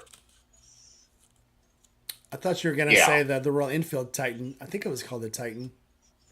Royal Enfield made a diesel motorcycle in the 60s. Yep. And I think Sure did. Was it the Titan? It was something. I can't remember the name of it. I remember the bike, but I don't remember what they called it. Yep. They don't sell them anymore, and they're not illegal to own, but they're illegal to restore. If you got one running, and the video I saw, the guy was like, "Yeah, this never breaks down. It doesn't go fast, but it goes forever. And it's got a whopping 16 horsepower, but you can't stop it. It's got shitloads of low end torque." He goes, "It's not fast. It doesn't go fast, but it goes, and it's never broken down. So like a good diesel." Right? And now that I know that they exist, I wish I could find one. I was looking all over for this. Just to say I could have one. Have you ever seen one of the mil-spec KLR diesels? Yes. That Kawasaki prototype? Yes. We had. Dude, those things would be beastly. We didn't have prototypes. We had the real ones. The Border. So they had. They bought them for the Army, and we ended up giving them to the KLMLK, the Kuwaiti Defense Force, and they drove the shit out of them. But yeah, Taurus. The one bike the only bike I regret never getting is the old the katanas, the old butter knife katanas. The 600s that were like 84, Oh yeah. 85. I think they made some 1000s too, or they made some 750s. And it's like They made the 750. They made a 1000. Yep. That is my childhood bike. That's the one I wanted when I was 15. I wanted that bike so bad. Never got it. People, they called it the butter knife because they made fun of it. Oh, it's a katana, but it's really a butter knife. I don't care. I want that bike. It's just too cool. It was all bloated plastic. It looked like a bloated freaking yellow tick, but I wanted it. The old can of tuna. Yeah, I still want it. Now I'm too old. I probably couldn't lean across it, but still, that was my dream bike. It's the one that got away. Well, if you want a slightly more comfortable version of it, I know where there's a ZX11 that may be available here before too long. I don't know. It's that kind of serious look disease. begins. Well, any Kawasaki sports bike, which really it still amazes me that I have this 650 in the garage, but Kawasaki's by rule have just been horrible to me. This one I think is a sleeping ghost. Oh yeah, so we talked about this before. I had the 750 that I threw across a barbed wire fence. I had the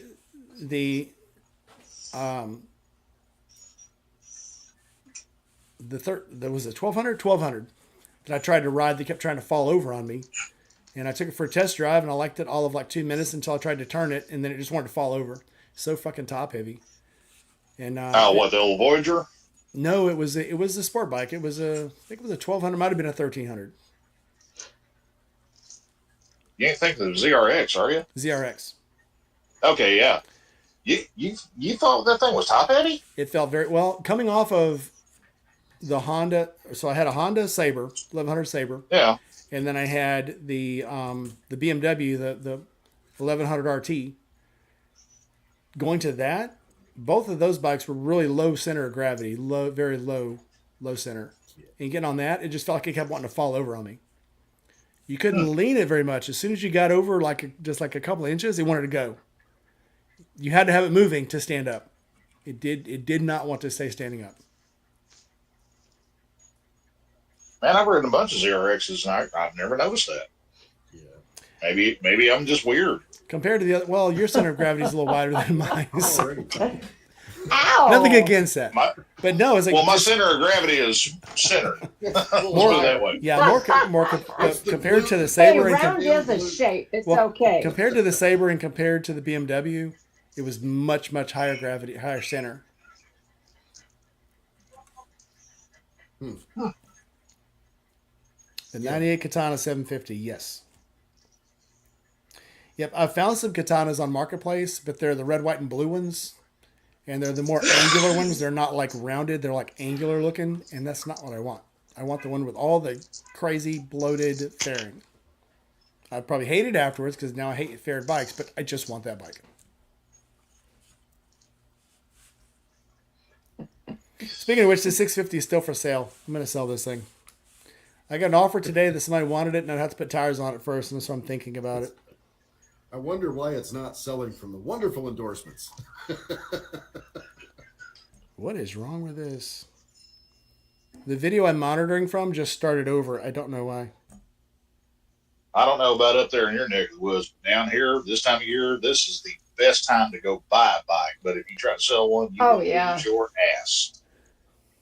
Yeah, no, up here, bikes are going cheap, because our rainy season has just started. Yeah, well, down here, all the locals are like, it's too cold to ride. It's like, what the hell is wrong with you, man? I mean, it's gorgeous. What's it, like 70, 80 down there? It got up to like 83 today, you know. Like I said, this morning whenever I left out, it was 73 degrees. I mean, it felt beautiful. You know, I'm wearing short sleeves and my vest, and, you know, I'm just boogalooing on down the highway, and I'm just shitting and grinning the whole damn way. And, you know, because it felt good outside, man. And, you know, and then Eskimo dude shows up first thing this morning, and I'm like, I bet you got your heated grips on too, don't you, there, Chief? But you know, a lot of the local. I mean, seriously, if you go on Facebook Marketplace and you search like the Tampa, Orlando area and everything, probably 1 out of every 3 ads that's popped up in the last couple of weeks, it says "getting too cold to ride," and I'm like, what is wrong with you folks, man? Yeah, no, I thought it was perfect when I was down there this time of year. The only time I got cold, like I was saying, was about the time I got back up to Colorado. Started being like 30 degrees in the morning when I was rolling out. Yeah. So I just changed my habits a little bit and started leaving at 9 o'clock-ish. I mean, you can still put the miles on you need to. And you don't have to freeze. Yeah. It's 63 well, here especially right now. when we were still living in eastern Oklahoma, you know, because that part of Oklahoma, it's mostly flat land and you don't have a lot of trees and everything. And plus my commute where, you know, I had to go to the shop I was working at, it was 40 miles each direction. And it was mostly through farmland and shit. And, you know, there'd be mornings where I'd leave out and it would be foggy. And between that and the wind chill from me moving, whenever I got to work, you know, I'd stretch or bend and I'd be crunchy. But, you know, there was a couple times I got sleeted on and it took 2.5 hours to get home and shit like that. That wasn't fun, you know. Whenever you come home and you pass the National Bank of Sallisaw and the clock says it's 9 degrees, that's a bad day. Yeah. Yep. I think the coldest I've ever rode in was 20. And that was like, that when I got home, I was like, that was a mistake. It wasn't intentional. Yeah. I used to when Instant Brands, the ones that make Corel, that make the Instant Pots and stuff, it was about an hour from here. And I rode there one night and I worked second shift and I was coming home at like a little after midnight. And the temperature had dropped stupidly, like instantly. And the parking lot was on a hill. And when I went to leave, I like slid down the hill. So luckily I was on the BMW and it kind of kept me from crashing out too bad. But it was still just bouncing all around. So I got to the bottom of the hill and I got home. And by the time I got home, I was frozen. I got straight in the shower. And if you've ever been so cold when you get in a hot shower, by the time the water reaches your feet, it's cold again. That's what it was. Miserable and I was like, shit. okay, that was a fuck up. And the next day, I took the wife's car to work. So I'm like, I fucked up. I barely. It was so cold driving home. I actually slowed down to like 40 because the wind chill was so bad. You know, and that was another thing that I was really shocked when I discovered is like if you're riding somewhere, my usual thing is if it's cold out, I go faster so I get it over with quicker. And I was so amazed when I realized if you go slower, it's not so cold. But then you're on the bike longer, and so you're still cold. So there's a trade-off. I mean, there's a trade-off of if it's really cold and you got like 15 minutes to go, okay, let's hurry. If you're going to be on it long enough to actually make your limbs go numb, then there's a trade-off there. And that's when you really, I mean, I'm not saying there's a right decision. There's not a right answer. It's like, do I go colder where I can sustain longer, or do I go faster where the cold is worse, but I get there faster? You can't, there's not a correct answer to that. The correct answer to that lies in you. You know, luckily I had heated grips, I had a heated seat, and boy, was it it's a choice we have to all make. I've never before that actually ever had the seat or the handlebars above 3.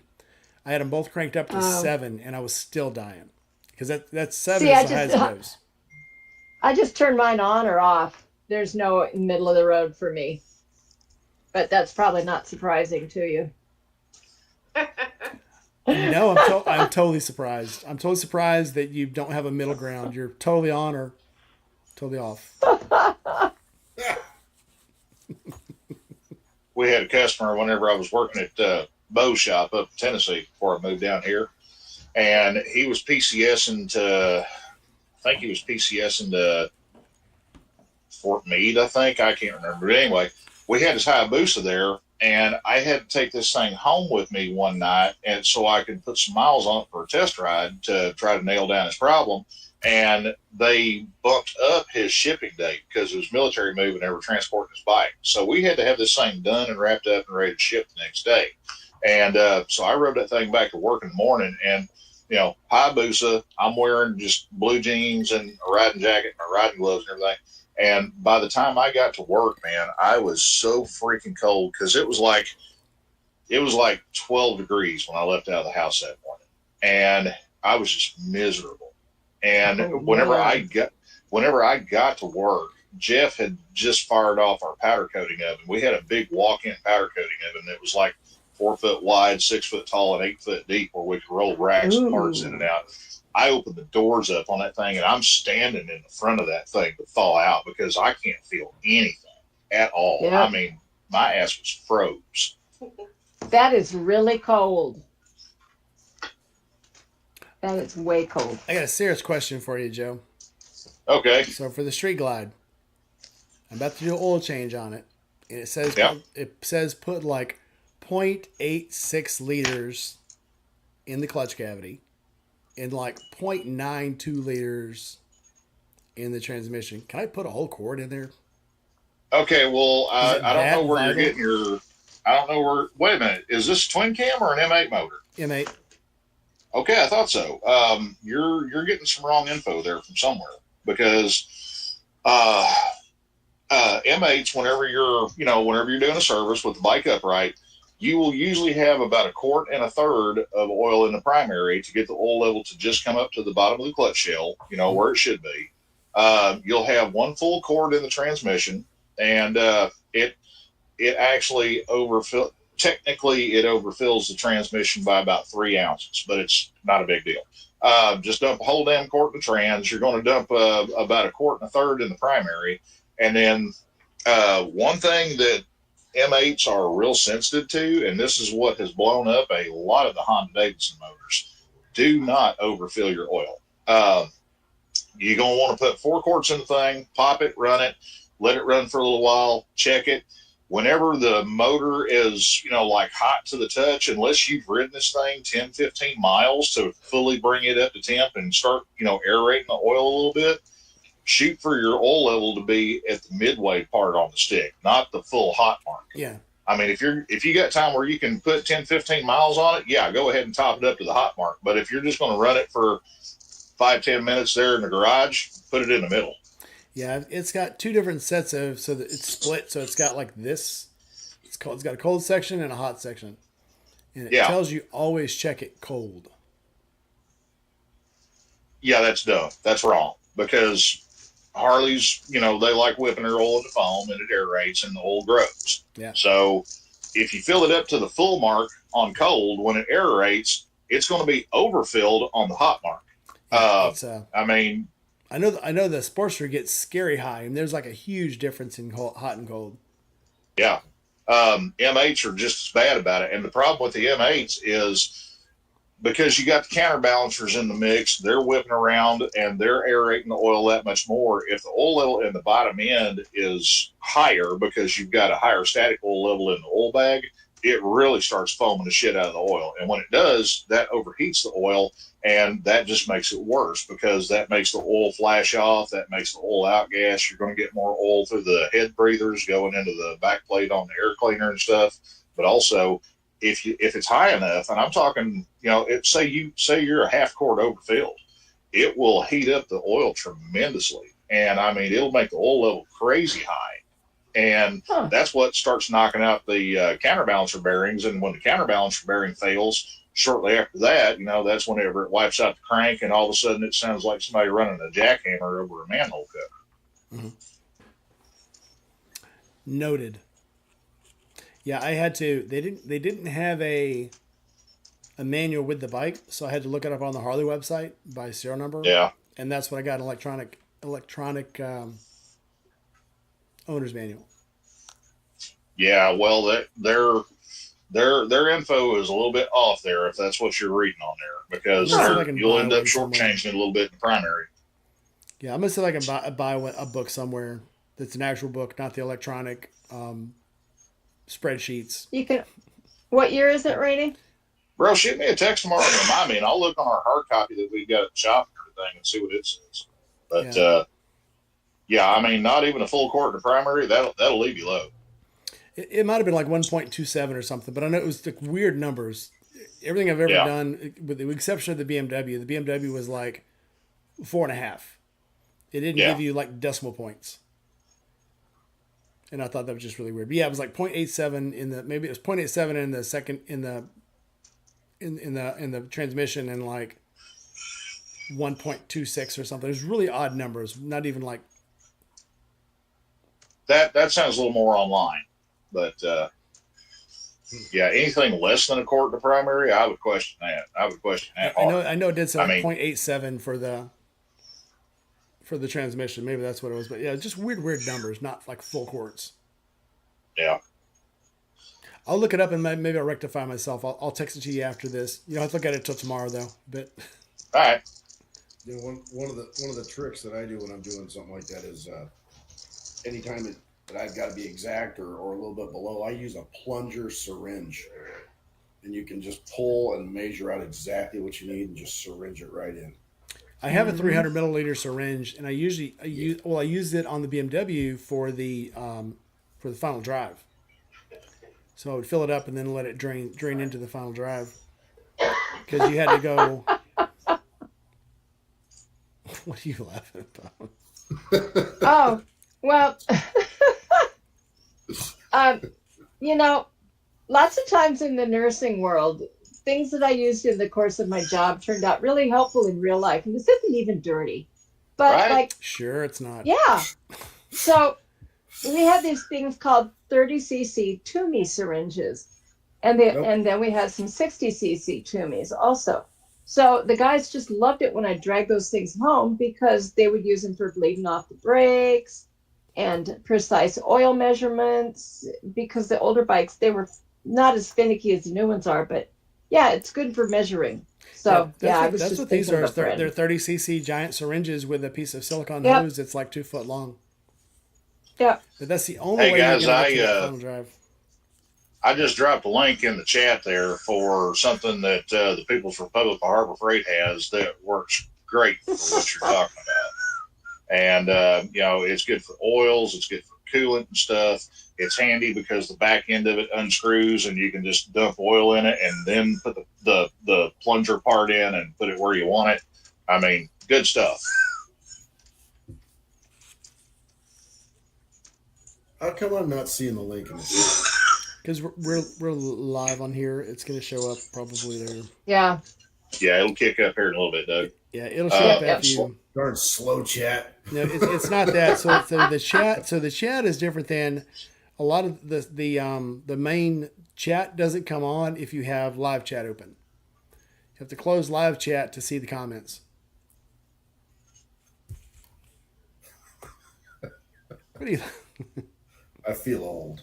It sounds like Snidely Whiplash is giggling in the background. Yes, Beaumont's one of my favorites. The Cowboy Harley Davidson in Beaumont's absolutely freaking awesome. I found a picture of them the other day when I was going through some of my stuff from that trip. They knew who you were when I went down there. That's so funny. You must have made an impression. So Go says, riding season here is mid-September through the beginning of August. I liked them because they were having some sort of a promotion because it was almost Halloween, right? And I went through the little haunted house thing and chit-chatted with the girls that worked there. Bought myself a pair of socks because somehow I managed to lose one of my socks in the laundry. So, yeah. Check the dryer. That's where it's Serenity always Kitty, at. yeah, you got to be a moderator. Well, yeah, but the Support dryer was 500 Lincoln. miles the other way down the road. So, yeah. Cheaper to stop New at Walmart. pair of socks it was. But I always regretted not getting a t-shirt from there because, they were really nice people. But I'll be there again sometime. I got one from there, and it's my coolest Harley shirt. I'll show you when you're here. Actually, I Okay. put it in the video. It's the chick with the cowboy hat on the back of the shirt. Uh-huh. And Nice. I'll blah blah. I have words to say. The Words Southern are hard. Thunder here. Yeah, Southern Thunder has a lot of cool shirts, and they change them all the time, so they stay updated. Rainey, you have a question in the chat. I have a Serenity Kitty wants to know if you need to be a mod to put a link on the chat. Yes, you have to be a mod to put a link in the chat. You can put one in the comments, but the chat, just because of the way it is. And I've got the two dirtiest people in the world being my moderators. I don't know why. Hey! What? The dirtiest minds. I approve everything. I know. I approve everything. You know what's funny? If We she found does, this. that's okay. So we found this out the other night during my premiere. Diana is also a moderator. She can see the dirty stuff that needs to be moderated. I can't see it. Uh-huh. So I don't know if I have myself approved to approve content on my own channel. How the hell I did can that see work? it too, but usually somebody else gets to it before I do because you got tons of moderators. Yeah. Well, I don't have a ton. I just got a bunch of dirty-minded women. So they just approve everything, I guess. Well, I have not attained yeah. that level of perversion to warrant that little blue wrench thingamajig alongside of my screen handle. So, Ooh. After 2 minutes, everything's good. right? Yep. I think it's like 5 minutes. Actually, I think it keeps Just changing. to be sure, we go 5 minutes, Doug. Is it 5? Yeah. Oh. When you Yeah. look through, you can go through when you get to the moderator stage. It'll tell you. Do you have to judge yourself yet, Gma, when you post a video? No. When you get monetized, it'll come up. You've got to go through and grade your own videos for content. And it gives you the different grades of like warning, like check chat and something else. But like three or four stages of each one. That's where I Great. learned that I don't know how Josh is getting monetized on his videos. Because one of Why? the first things it'll tell you is anything that shows. So there's different levels of sexual The tits and ass stuff. Yeah, the TNA stuff. And there's Yeah. like gratuitous straight sex, and then there's like suggestive sex, and then there's like something else. I don't Then know. there's all the other stuff they do. I don't know Yeah. how his. Yeah, you're not supposed to advertise drugs on there either. I don't know how the hell he's getting away with that. Maybe it's his wording; they don't catch it. Like the AI moderators don't Yeah. catch it. So Could be. Well, the only thing I got to worry about is, occasionally I go unfiltered. And thankfully, I've got a fairly long intro to my videos, so that kind of covers my ass. Yeah. yeah, I don't. Yeah, that goes a long way. That's why I add a little bit of extra to mine sometimes because of Gma, because I know she's gonna fuck it up. So just Yeah. kidding. No, It's true. but no, that's why. I mean, they're very lenient on it, but things like sex and drugs, they're very tight on. Language, they're really loose on, and then like violence, they're very loose on it. Actually, they're tighter on bullying and name calling and the sex and drugs than anything else. There's like zero tolerance on that. And then now there's one on there about children you have to check. So it used to be. Are any kids depicted in this video? Yeah. And now they're starting to do because I don't know if you know this, but if you use AI, it closes you off for monetization. Yeah. It's got, not only do you have to disclose it, if you're using it, it pulls the plug on any kind of monetization on video. Huh.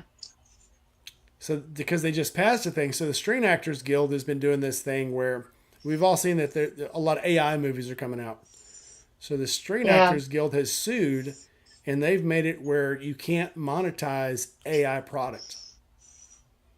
So that really I agree with that. Yeah, they just Truly, knock I the don't sales. think that's a bad thing. Personally, I don't think that AI should be getting pushed out there like that. I think it's a bunch of bullshit. Well, they're putting a lot of. What's funny is the actors didn't care about anything till they started losing jobs. Now they care. But, Yeah. Hypocrites. Well, true. But anyway, so there are all these movies Yeah. coming out now, and Justine Bateman basically is the forerunner on this, trying to stop AI because they're making movies now that are full AI, and they have no actors in them. And if you don't know what you're looking at, you would think it's real actors on screen. I mean, money buys actors. Probably because all these actors that are banking are all getting old and they can't act. Now they're finding out that they really can't act. And so they're using AI because they don't take lunch breaks. They do whatever you tell them to do, and they act with just a word prompt. You tell them what to do, and it'll act out the scene completely. So there's no takes, there's no special effects. Everything is done digitally and quickly. So, but now what they're trying to say is if anybody gets monetized by AI, it should be the computer company that made the program. And obviously, these big Hollywood directors don't want to pay some geek in a closet, $30 million. Aww. So, Hey, puppy. yeah, I wish they would That's not a monetize dog. auto He's a tune. cute pork.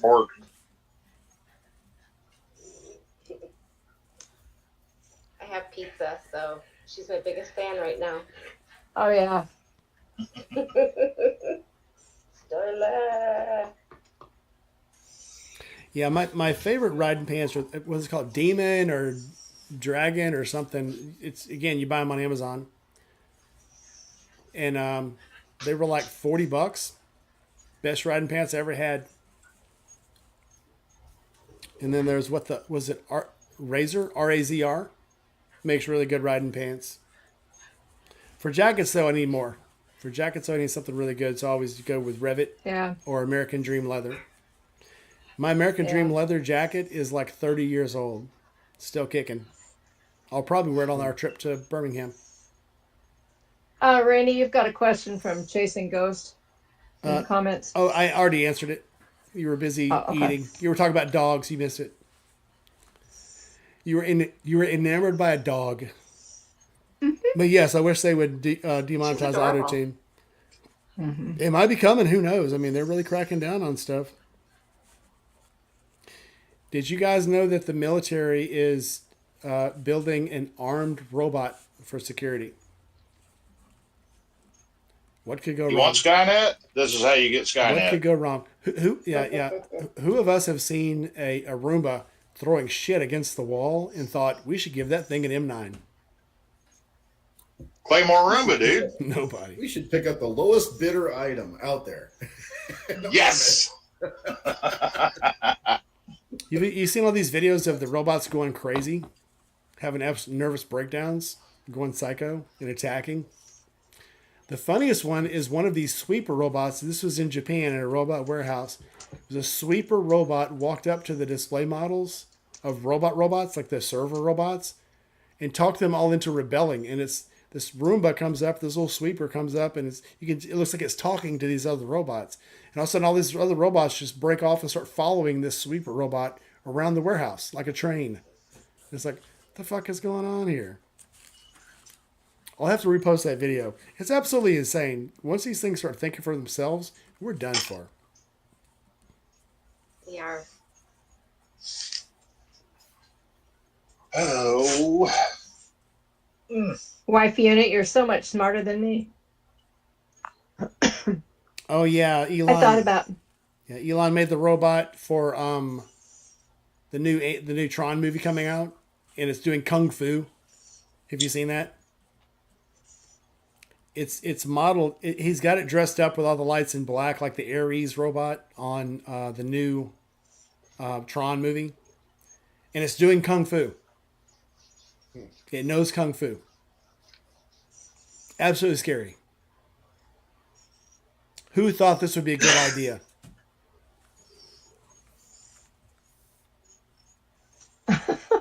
A clanker or an 18-year-old with an assault rifle?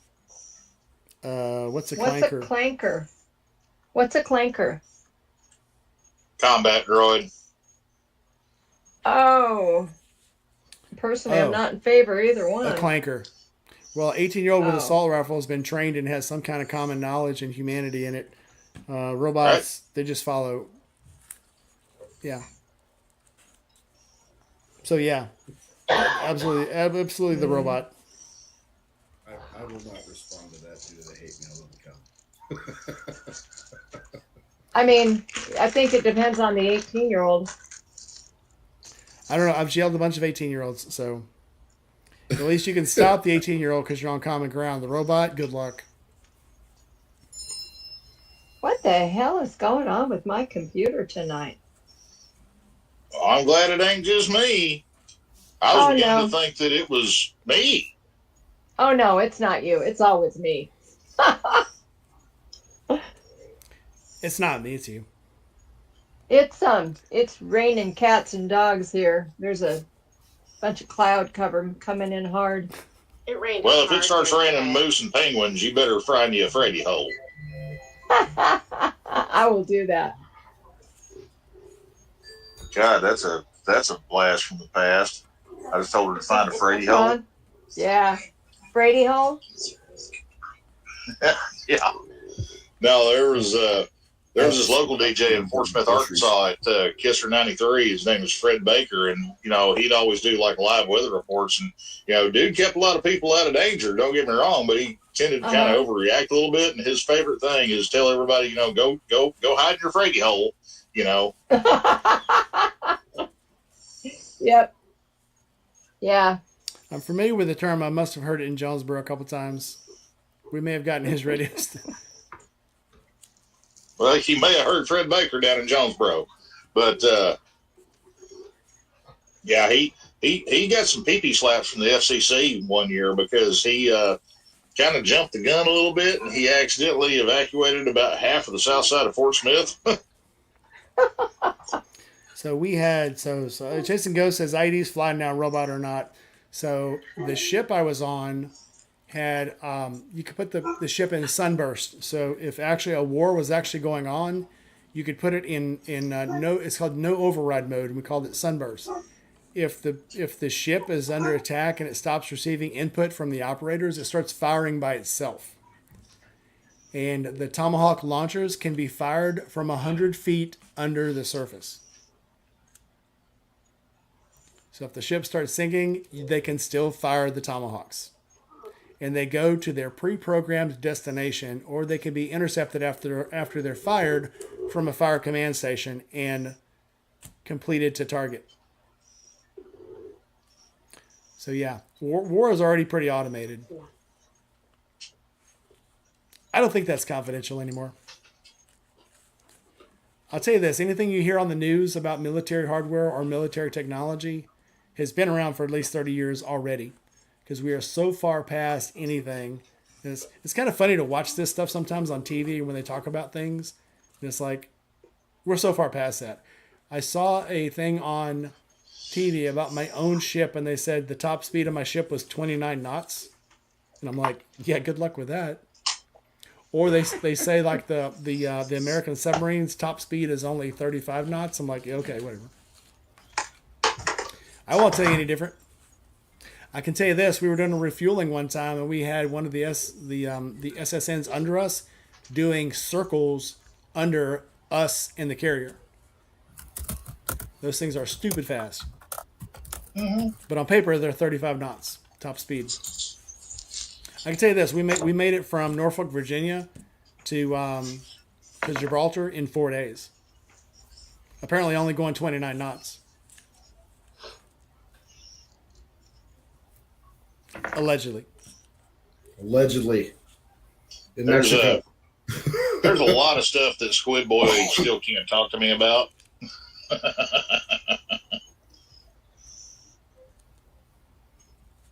But Do you call him Squid Boy because he's in the military? oh yeah, Squid. Well, it started out as Squid Kid when he first said he was going to go in the Navy, and then it evolved into Squid Boy after he got out. Yeah. And it was funny because when he first started looking at going to the military, he was looking at Air Force originally, and then he came to me and his mom, and he's like, "Hey, I want to look at the Navy." Okay, cool. And I want to go on a submarine, and I'm like, "Okay, cool. Here, lean forward." Wham! And I smacked him in the forehead because he's built like me. He's just smaller around. And I was like, "Get used to that shit because you're going to bash your head into every damn thing." You bash your head into anything, even on the cruiser. I mean, all the knee My knockers. son was on a submarine for a couple of years. So I didn't know your son was a squid. Yeah. Cool. I had Props the to option. So when you're in Orlando, they give you the option. That's when you pick after A school, between A school and Power School, they give you the chance to decide whether you want to go surface or sub. They can't make you go sub. Sub is voluntary only. So they bring you on a sub if you want to go on. So the Kamehameha was in port down in Port Canaveral. And that's when I decided submarines are not for me. I spent 3 days on a submarine, and it was like, nope. First of all, it's a what they would call a tiger cruise now. You're on the ship, and there's no real purpose for you, so you clean. That's your job. Yeah. So, and you get to sleep on top of either torpedoes or you get to sleep on top of transformers, which sounds dangerous. Yep. Because it is, but they're very warm. Now on the cruiser, when berthing was full, you could actually go and sleep on top of the modules in the engine room because we were enginemen. There were lots of nights I got off watch at like 3 o'clock in the morning and didn't want to go back to my bunk because I only had like 2 hours to sleep. And I'd crawl behind the console and fall asleep between the console and the bulkhead. Because it was warm, it's hummy, the whole place vibrates, and it puts you right to sleep. You'd be amazed. Yeah. You'd be amazed at the places you can fall asleep, just given the chance. So claustrophobic. Just given 5 minutes. Dude, there were times in boot camp, dude, I was standing on the grinder Not and I was me. like, if that guy turns his head for 2 seconds, I will lay down on this asphalt and go right to sleep. Oh, no. No. Good times. No. I remember because my mom had fits about it because my son decided he wanted to go on a submarine, and my brother drowned. So my mom was not cool with that, but she adapted. My mom thought the entire time I was in the Navy that I was on a ship, and I never told her any different. Yep. I remember back, so we were running prisoners between Kuwait and Iraq. My mom wrote me one of the few letters she wrote me, and she was like, "Well, at least you're safe on a ship." Okay. Yeah, Mom. I'm not going to tell her any different. The lady's old; she could go at any time. I was Yep. like, all right. Everybody thinks Yeah. I was on a ship, but the only time I ever got placed on one was when the Marines dragged me with them. That was it. Hey, here's a story Yeah. for us, Doug. So, Chugger 2 times asking why we only had 2 hours to sleep. Interesting story. So, Well, ladies and germs, I have a possum in the backyard, and I have to go tend to said possum. So, I love y'all. It's been fun, but I Love got to you, go Joe. get my dog to shut up, or else he's going to wake me up. I'll catch Good y'all night, next wife week. unit. Okay? Love you. all right, have fun with that. See you, Yeah, Joe. Joe. Okay. So in the Navy, you stand one of 3 watches. So the watch sections are either broken up in 12-hour watches, 6-hour watches, or 5-hour watches. Engineers stand 5-hour watches. So let's start in the morning. Let's say if you have the 7 to noon, you're on for 5 hours on watch, and then you're off for 10 hours. But when you're off, that doesn't mean you're not working. That means that you're not on watch. So you work from 7 to 12, you're on watch. You get off at 12. You have about 30 minutes to an hour to eat, depending on how nice your division is or if you're import or not. And then you work from end of lunch until 5 o'clock. At 5 o'clock, you have a break. You can eat between 5 o'clock and like 6:30. And then if you have any studying to do, if you have alternate watch station or you're standing under instruction, you go stand to watch somewhere else to train. Then you go back on watch at 10 o'clock. So then you're on watch from 10 o'clock to 3 o'clock in the morning. So then you have the option to go back and sleep for 2 hours in your bunk, or you can just lay down where you are and go to sleep, which is what I would usually do if I got off at 3 in the morning. Then you go to breakfast, then you work from like 7 to noon. Then you go eat lunch real quick, and then your watch is from noon to 5. And then you're off from 5 to 3 in the morning. So it's this revolving ship. So, but even in your off time, you're never really off. So pretty much every 3 days, you repeat the cycle. So you're on a 3-day cycle. The only time you really have to sleep is between 10 o'clock at night and like 6 o'clock in the morning, but only if you're not on watch. So if you really luck out, every 3rd day you get off watch at 10 o'clock, run, take a shower, and you can sleep from like 10:30 or 11 to 6 in the morning. So that's about every 3rd day is the only time you're really getting any sleep. The other time you're pretty much awake, except for just a couple hours a day. There you go. Hope that answers your Yeah. question. Let's put you in charge of a nuclear reactor. Well, you'd be surprised. Well, now, on the middle days, you have what's called power nooner day. The days you get off at 7 o'clock in the morning, you run, have breakfast, you work until 11, and when you're out at sea, from 11 to 1 o'clock is lunchtime. And a lot of us skip lunch, go straight to our racks, and have a power nooner that's you get to sleep about an hour and a half, and you'd be surprised how much sleep you can actually pack into an hour and a half. And then you Yep. jump up real quick, run through the mess line before it closes, and they actually had the sandwich line had stacks of veal sandwiches or hamburgers. You run through and grab one real quick, and that's your lunch. Yeah, that makes sense. Still. You lose a lot of weight underway. Yeah, my son came home so skinny. It's not worse than slavery. You're actually My getting job on paid. the ship was work out, eat, sleep. Work out, You, eat, Yeah. sleep. yeah. When you I go was just riding the bus. when you go on a cruise, so whenever you go on a cruise or a deployment, they always say you either come back a chunk or a hunk, because you can literally eat as much as you want to. You can also work out as much as you want to.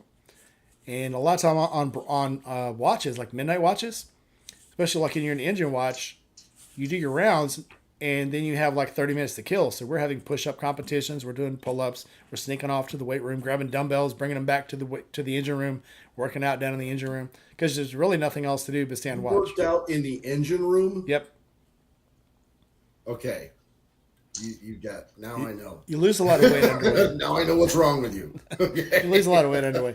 But I mean, so Okay, just so you guys know, the engine rooms are about 5 million degrees. it's only like Except for 120. one spot or two spots, and there's like an air conditioner that blows down, and you Yep. see all the guys. And that's where we standing kept the dumbbells. Yeah. You don't go down there. For one, it's dangerous for surface people to go down to the engine room because you end up duct taped to something. Yeah, it's yeah.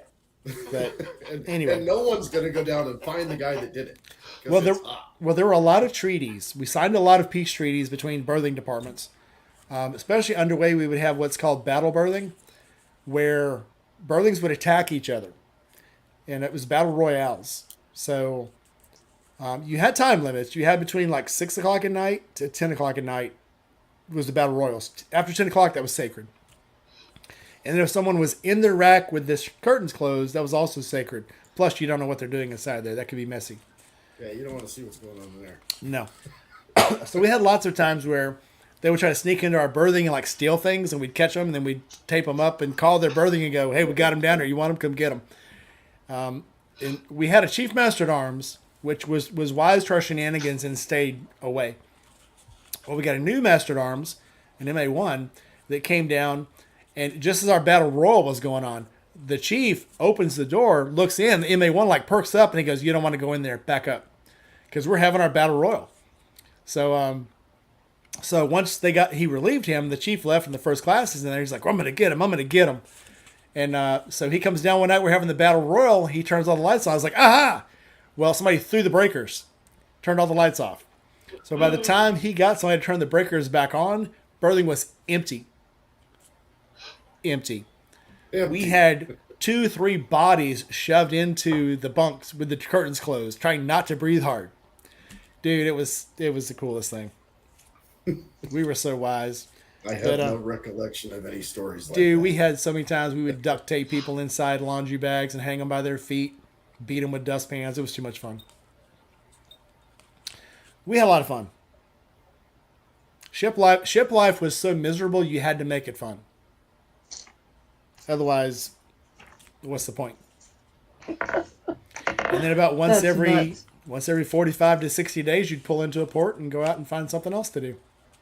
Yeah, that's the part I never got because at least when I was out, they would our group that I worked with, we were out every couple of weeks. We would take one landing craft out, or they'd fly us out, and then we'd catch back up with the ship later. After doing an operation or something, and so I never got to experience the extended 60-day thing out at sea. But we had 3 back-to-back. When we got back, we weren't awake when we got back. It'd be up for 3 or 4 days straight, and then get back to the ship and just crash. Gmod left. Gmod took off. Well, She ditched us. oh, she had her kids calling. Okay. Yeah. Well, sorry. We got caught up in squid stories. So, Biker Girl. We're stuck with 2 squids now. Actually, 3. You're stuck with us. It did get late on us. We were having way too much fun tonight. Any questions for you guys? Go. No, it's not worse than slavery. I mean, you definitely earn the right to be called military, no matter which branch it is, except for the Coast Guard. Fuck those guys, and the Air Force. So I don't know. Yeah. You know what? When my son asked me, "What did you guys do with your cell phones when you were in boot camp?" That was pretty much the end of it for me. I just said, yeah, "Okay, I don't want to talk to you." You know? We got to see the lounge one time when it didn't involve jungle. And jungle was when you really, really fucked up. We had a little lounge, and you never got to go into it. Yeah. Jungle was when they'd take all the chairs out of it, and all 82 of us would get inside that little bitty room and PT until it was raining from the overhead. It would actually get so humid that it would actually rain. Make it rain, yes. And it was miserable. And right before we graduated, we got to go in there. You're supposed to be able to go in there and write letters and stuff. You just wrote your letters in your bunks because you weren't allowed in there because you weren't good. I think first time I got to go in there was like 7-2 or 7-3 day. And I can't remember what it was for, but I remember walking in there and going, sure it's clean in here. There's a pop machine in here. Oh, no, there was no pop machine. No, it was like they told us if we won the the pop machine, and it was like like you said, it was like the 7th week, and it was like there's a pop machine in here. What the hell? ice cream parties. No, that must have been a Great Lakes thing. Nope. That sounds cold. That sounds cold. I do remember. So I went through boot camp in '89, and when I went up to Great Lakes, I was an instructor, and I would help a friend of mine, my roommate then. So I was on the training side, he was on the recruit side, and he called me one time. He goes, "I need an escort," and I'm like, "What?" So I had to cross over to his side and go over there, and he goes, "I'm standing outside by the dumpster." I get over there. He's like, "There's 2 people inside the dumpster," and I'm like, "What?" And he said, "And they're naked." And I was like, "What?" And he says, "I said, where's their clothes?" He goes, "Oh, they're out here. I need an escort and a witness." And I'm like, "You got to be shitting me." And he goes, "Give them each a shirt." Kick the rest of the clothes behind the dumpster. He made them crawl out of the dumpster butt naked, and it's probably, maybe 40 degrees in Great Lakes.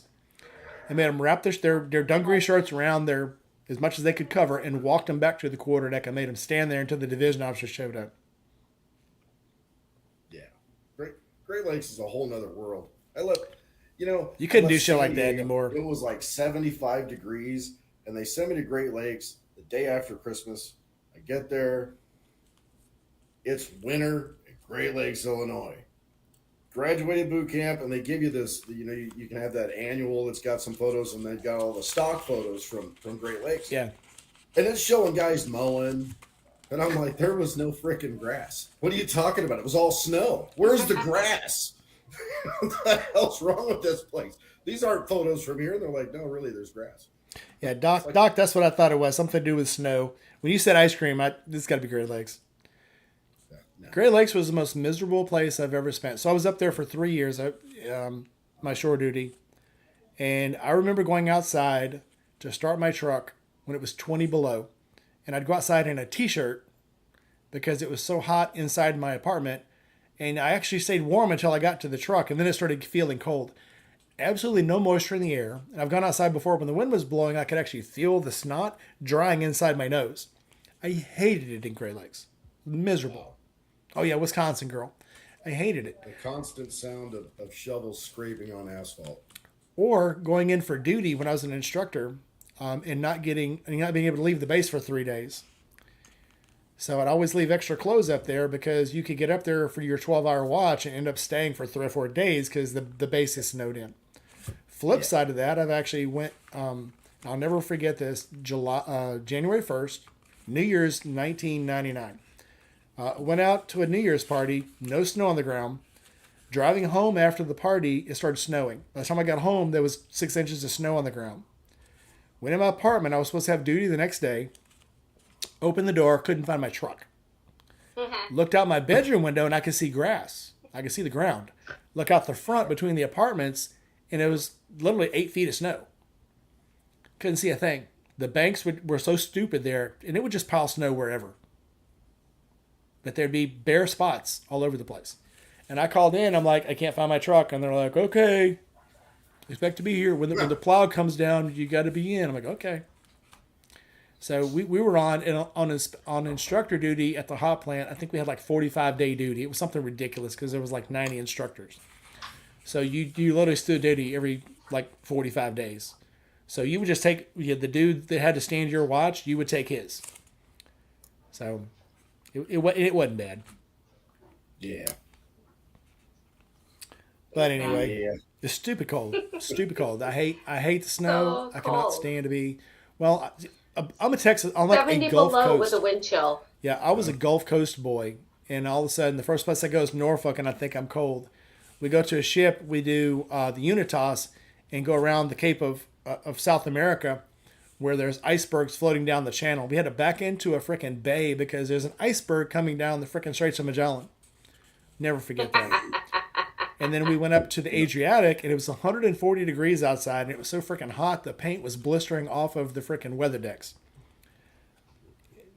The Navy has put me in the most stupidest damn places.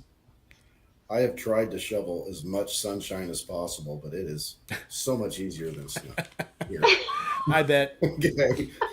Gotta love Central. Just never get tired of it, huh? Well, I do remember being in Kuwait shoveling sand.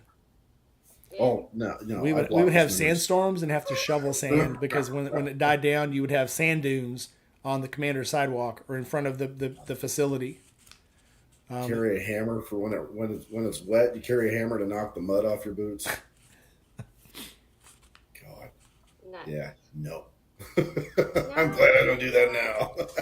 It's wet and it gets a little cold here, but it never gets freezing like that. So I'll take it. I don't mind it here. It only gets hot for a few months, and now it is 82 degrees at 7:30 in the evening.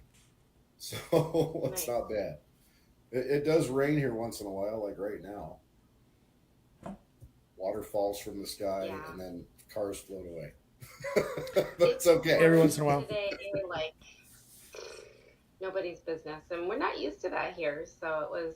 Everybody was kind of looking out the windows, like, what's going on? It rained so hard that almost like, when you can feel the wind rush off of the rain, it rains that hard. Yeah. It was almost like that.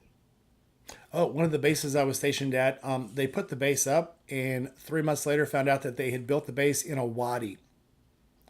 Flat dirt, and all of a sudden it starts raining in like April and March. And a river opened up in the middle of the base, about 100 feet wide. Oh my God. Yep. No way to get to the DFAC, no way to get to the PX, a river. And I'm talking like 2-3 feet deep, flowing down the middle of the base. Just rushing through. Well, the camp. I guess can't really call it a base. But yeah, it took like a week for it to go away, for it to dry back up. The weird thing about the rain there is it comes out of nowhere. And it has nowhere to go. Because have you ever poured hot cocoa into a cup and then poured water over it? That's the sand there. The dirt there is like that. It doesn't soak up water. And then once it starts soaking it up, it just disappears. It's like it was never there. And within about 2 or 3 hours, it's like you would never know water was there. Because now all of a sudden, that time of year, it only gets up to probably make it 80, 90 degrees. But within a couple hours, it's like the water was never there. You'll see weird discolorations on the sand, and that's it.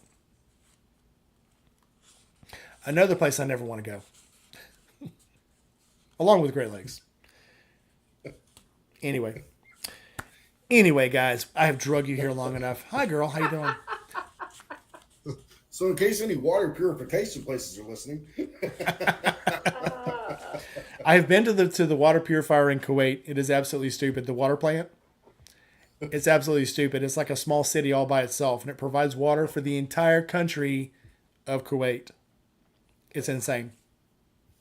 And it literally is a small city. All right, guys. I'm going to go ahead and end this. I've drugged you guys along. Like, comment, subscribe, hit that bell. And I will see you guys in the next episode. Hang on, let me get some number 6 going on here. I said 6. There we go. All right, guys. Thanks for coming in. Make sure you get down below. I got t-shirts, mugs, coffee cups, whatever. If you decide to donate to the channel, do it through Patreon because YouTube takes all of my money.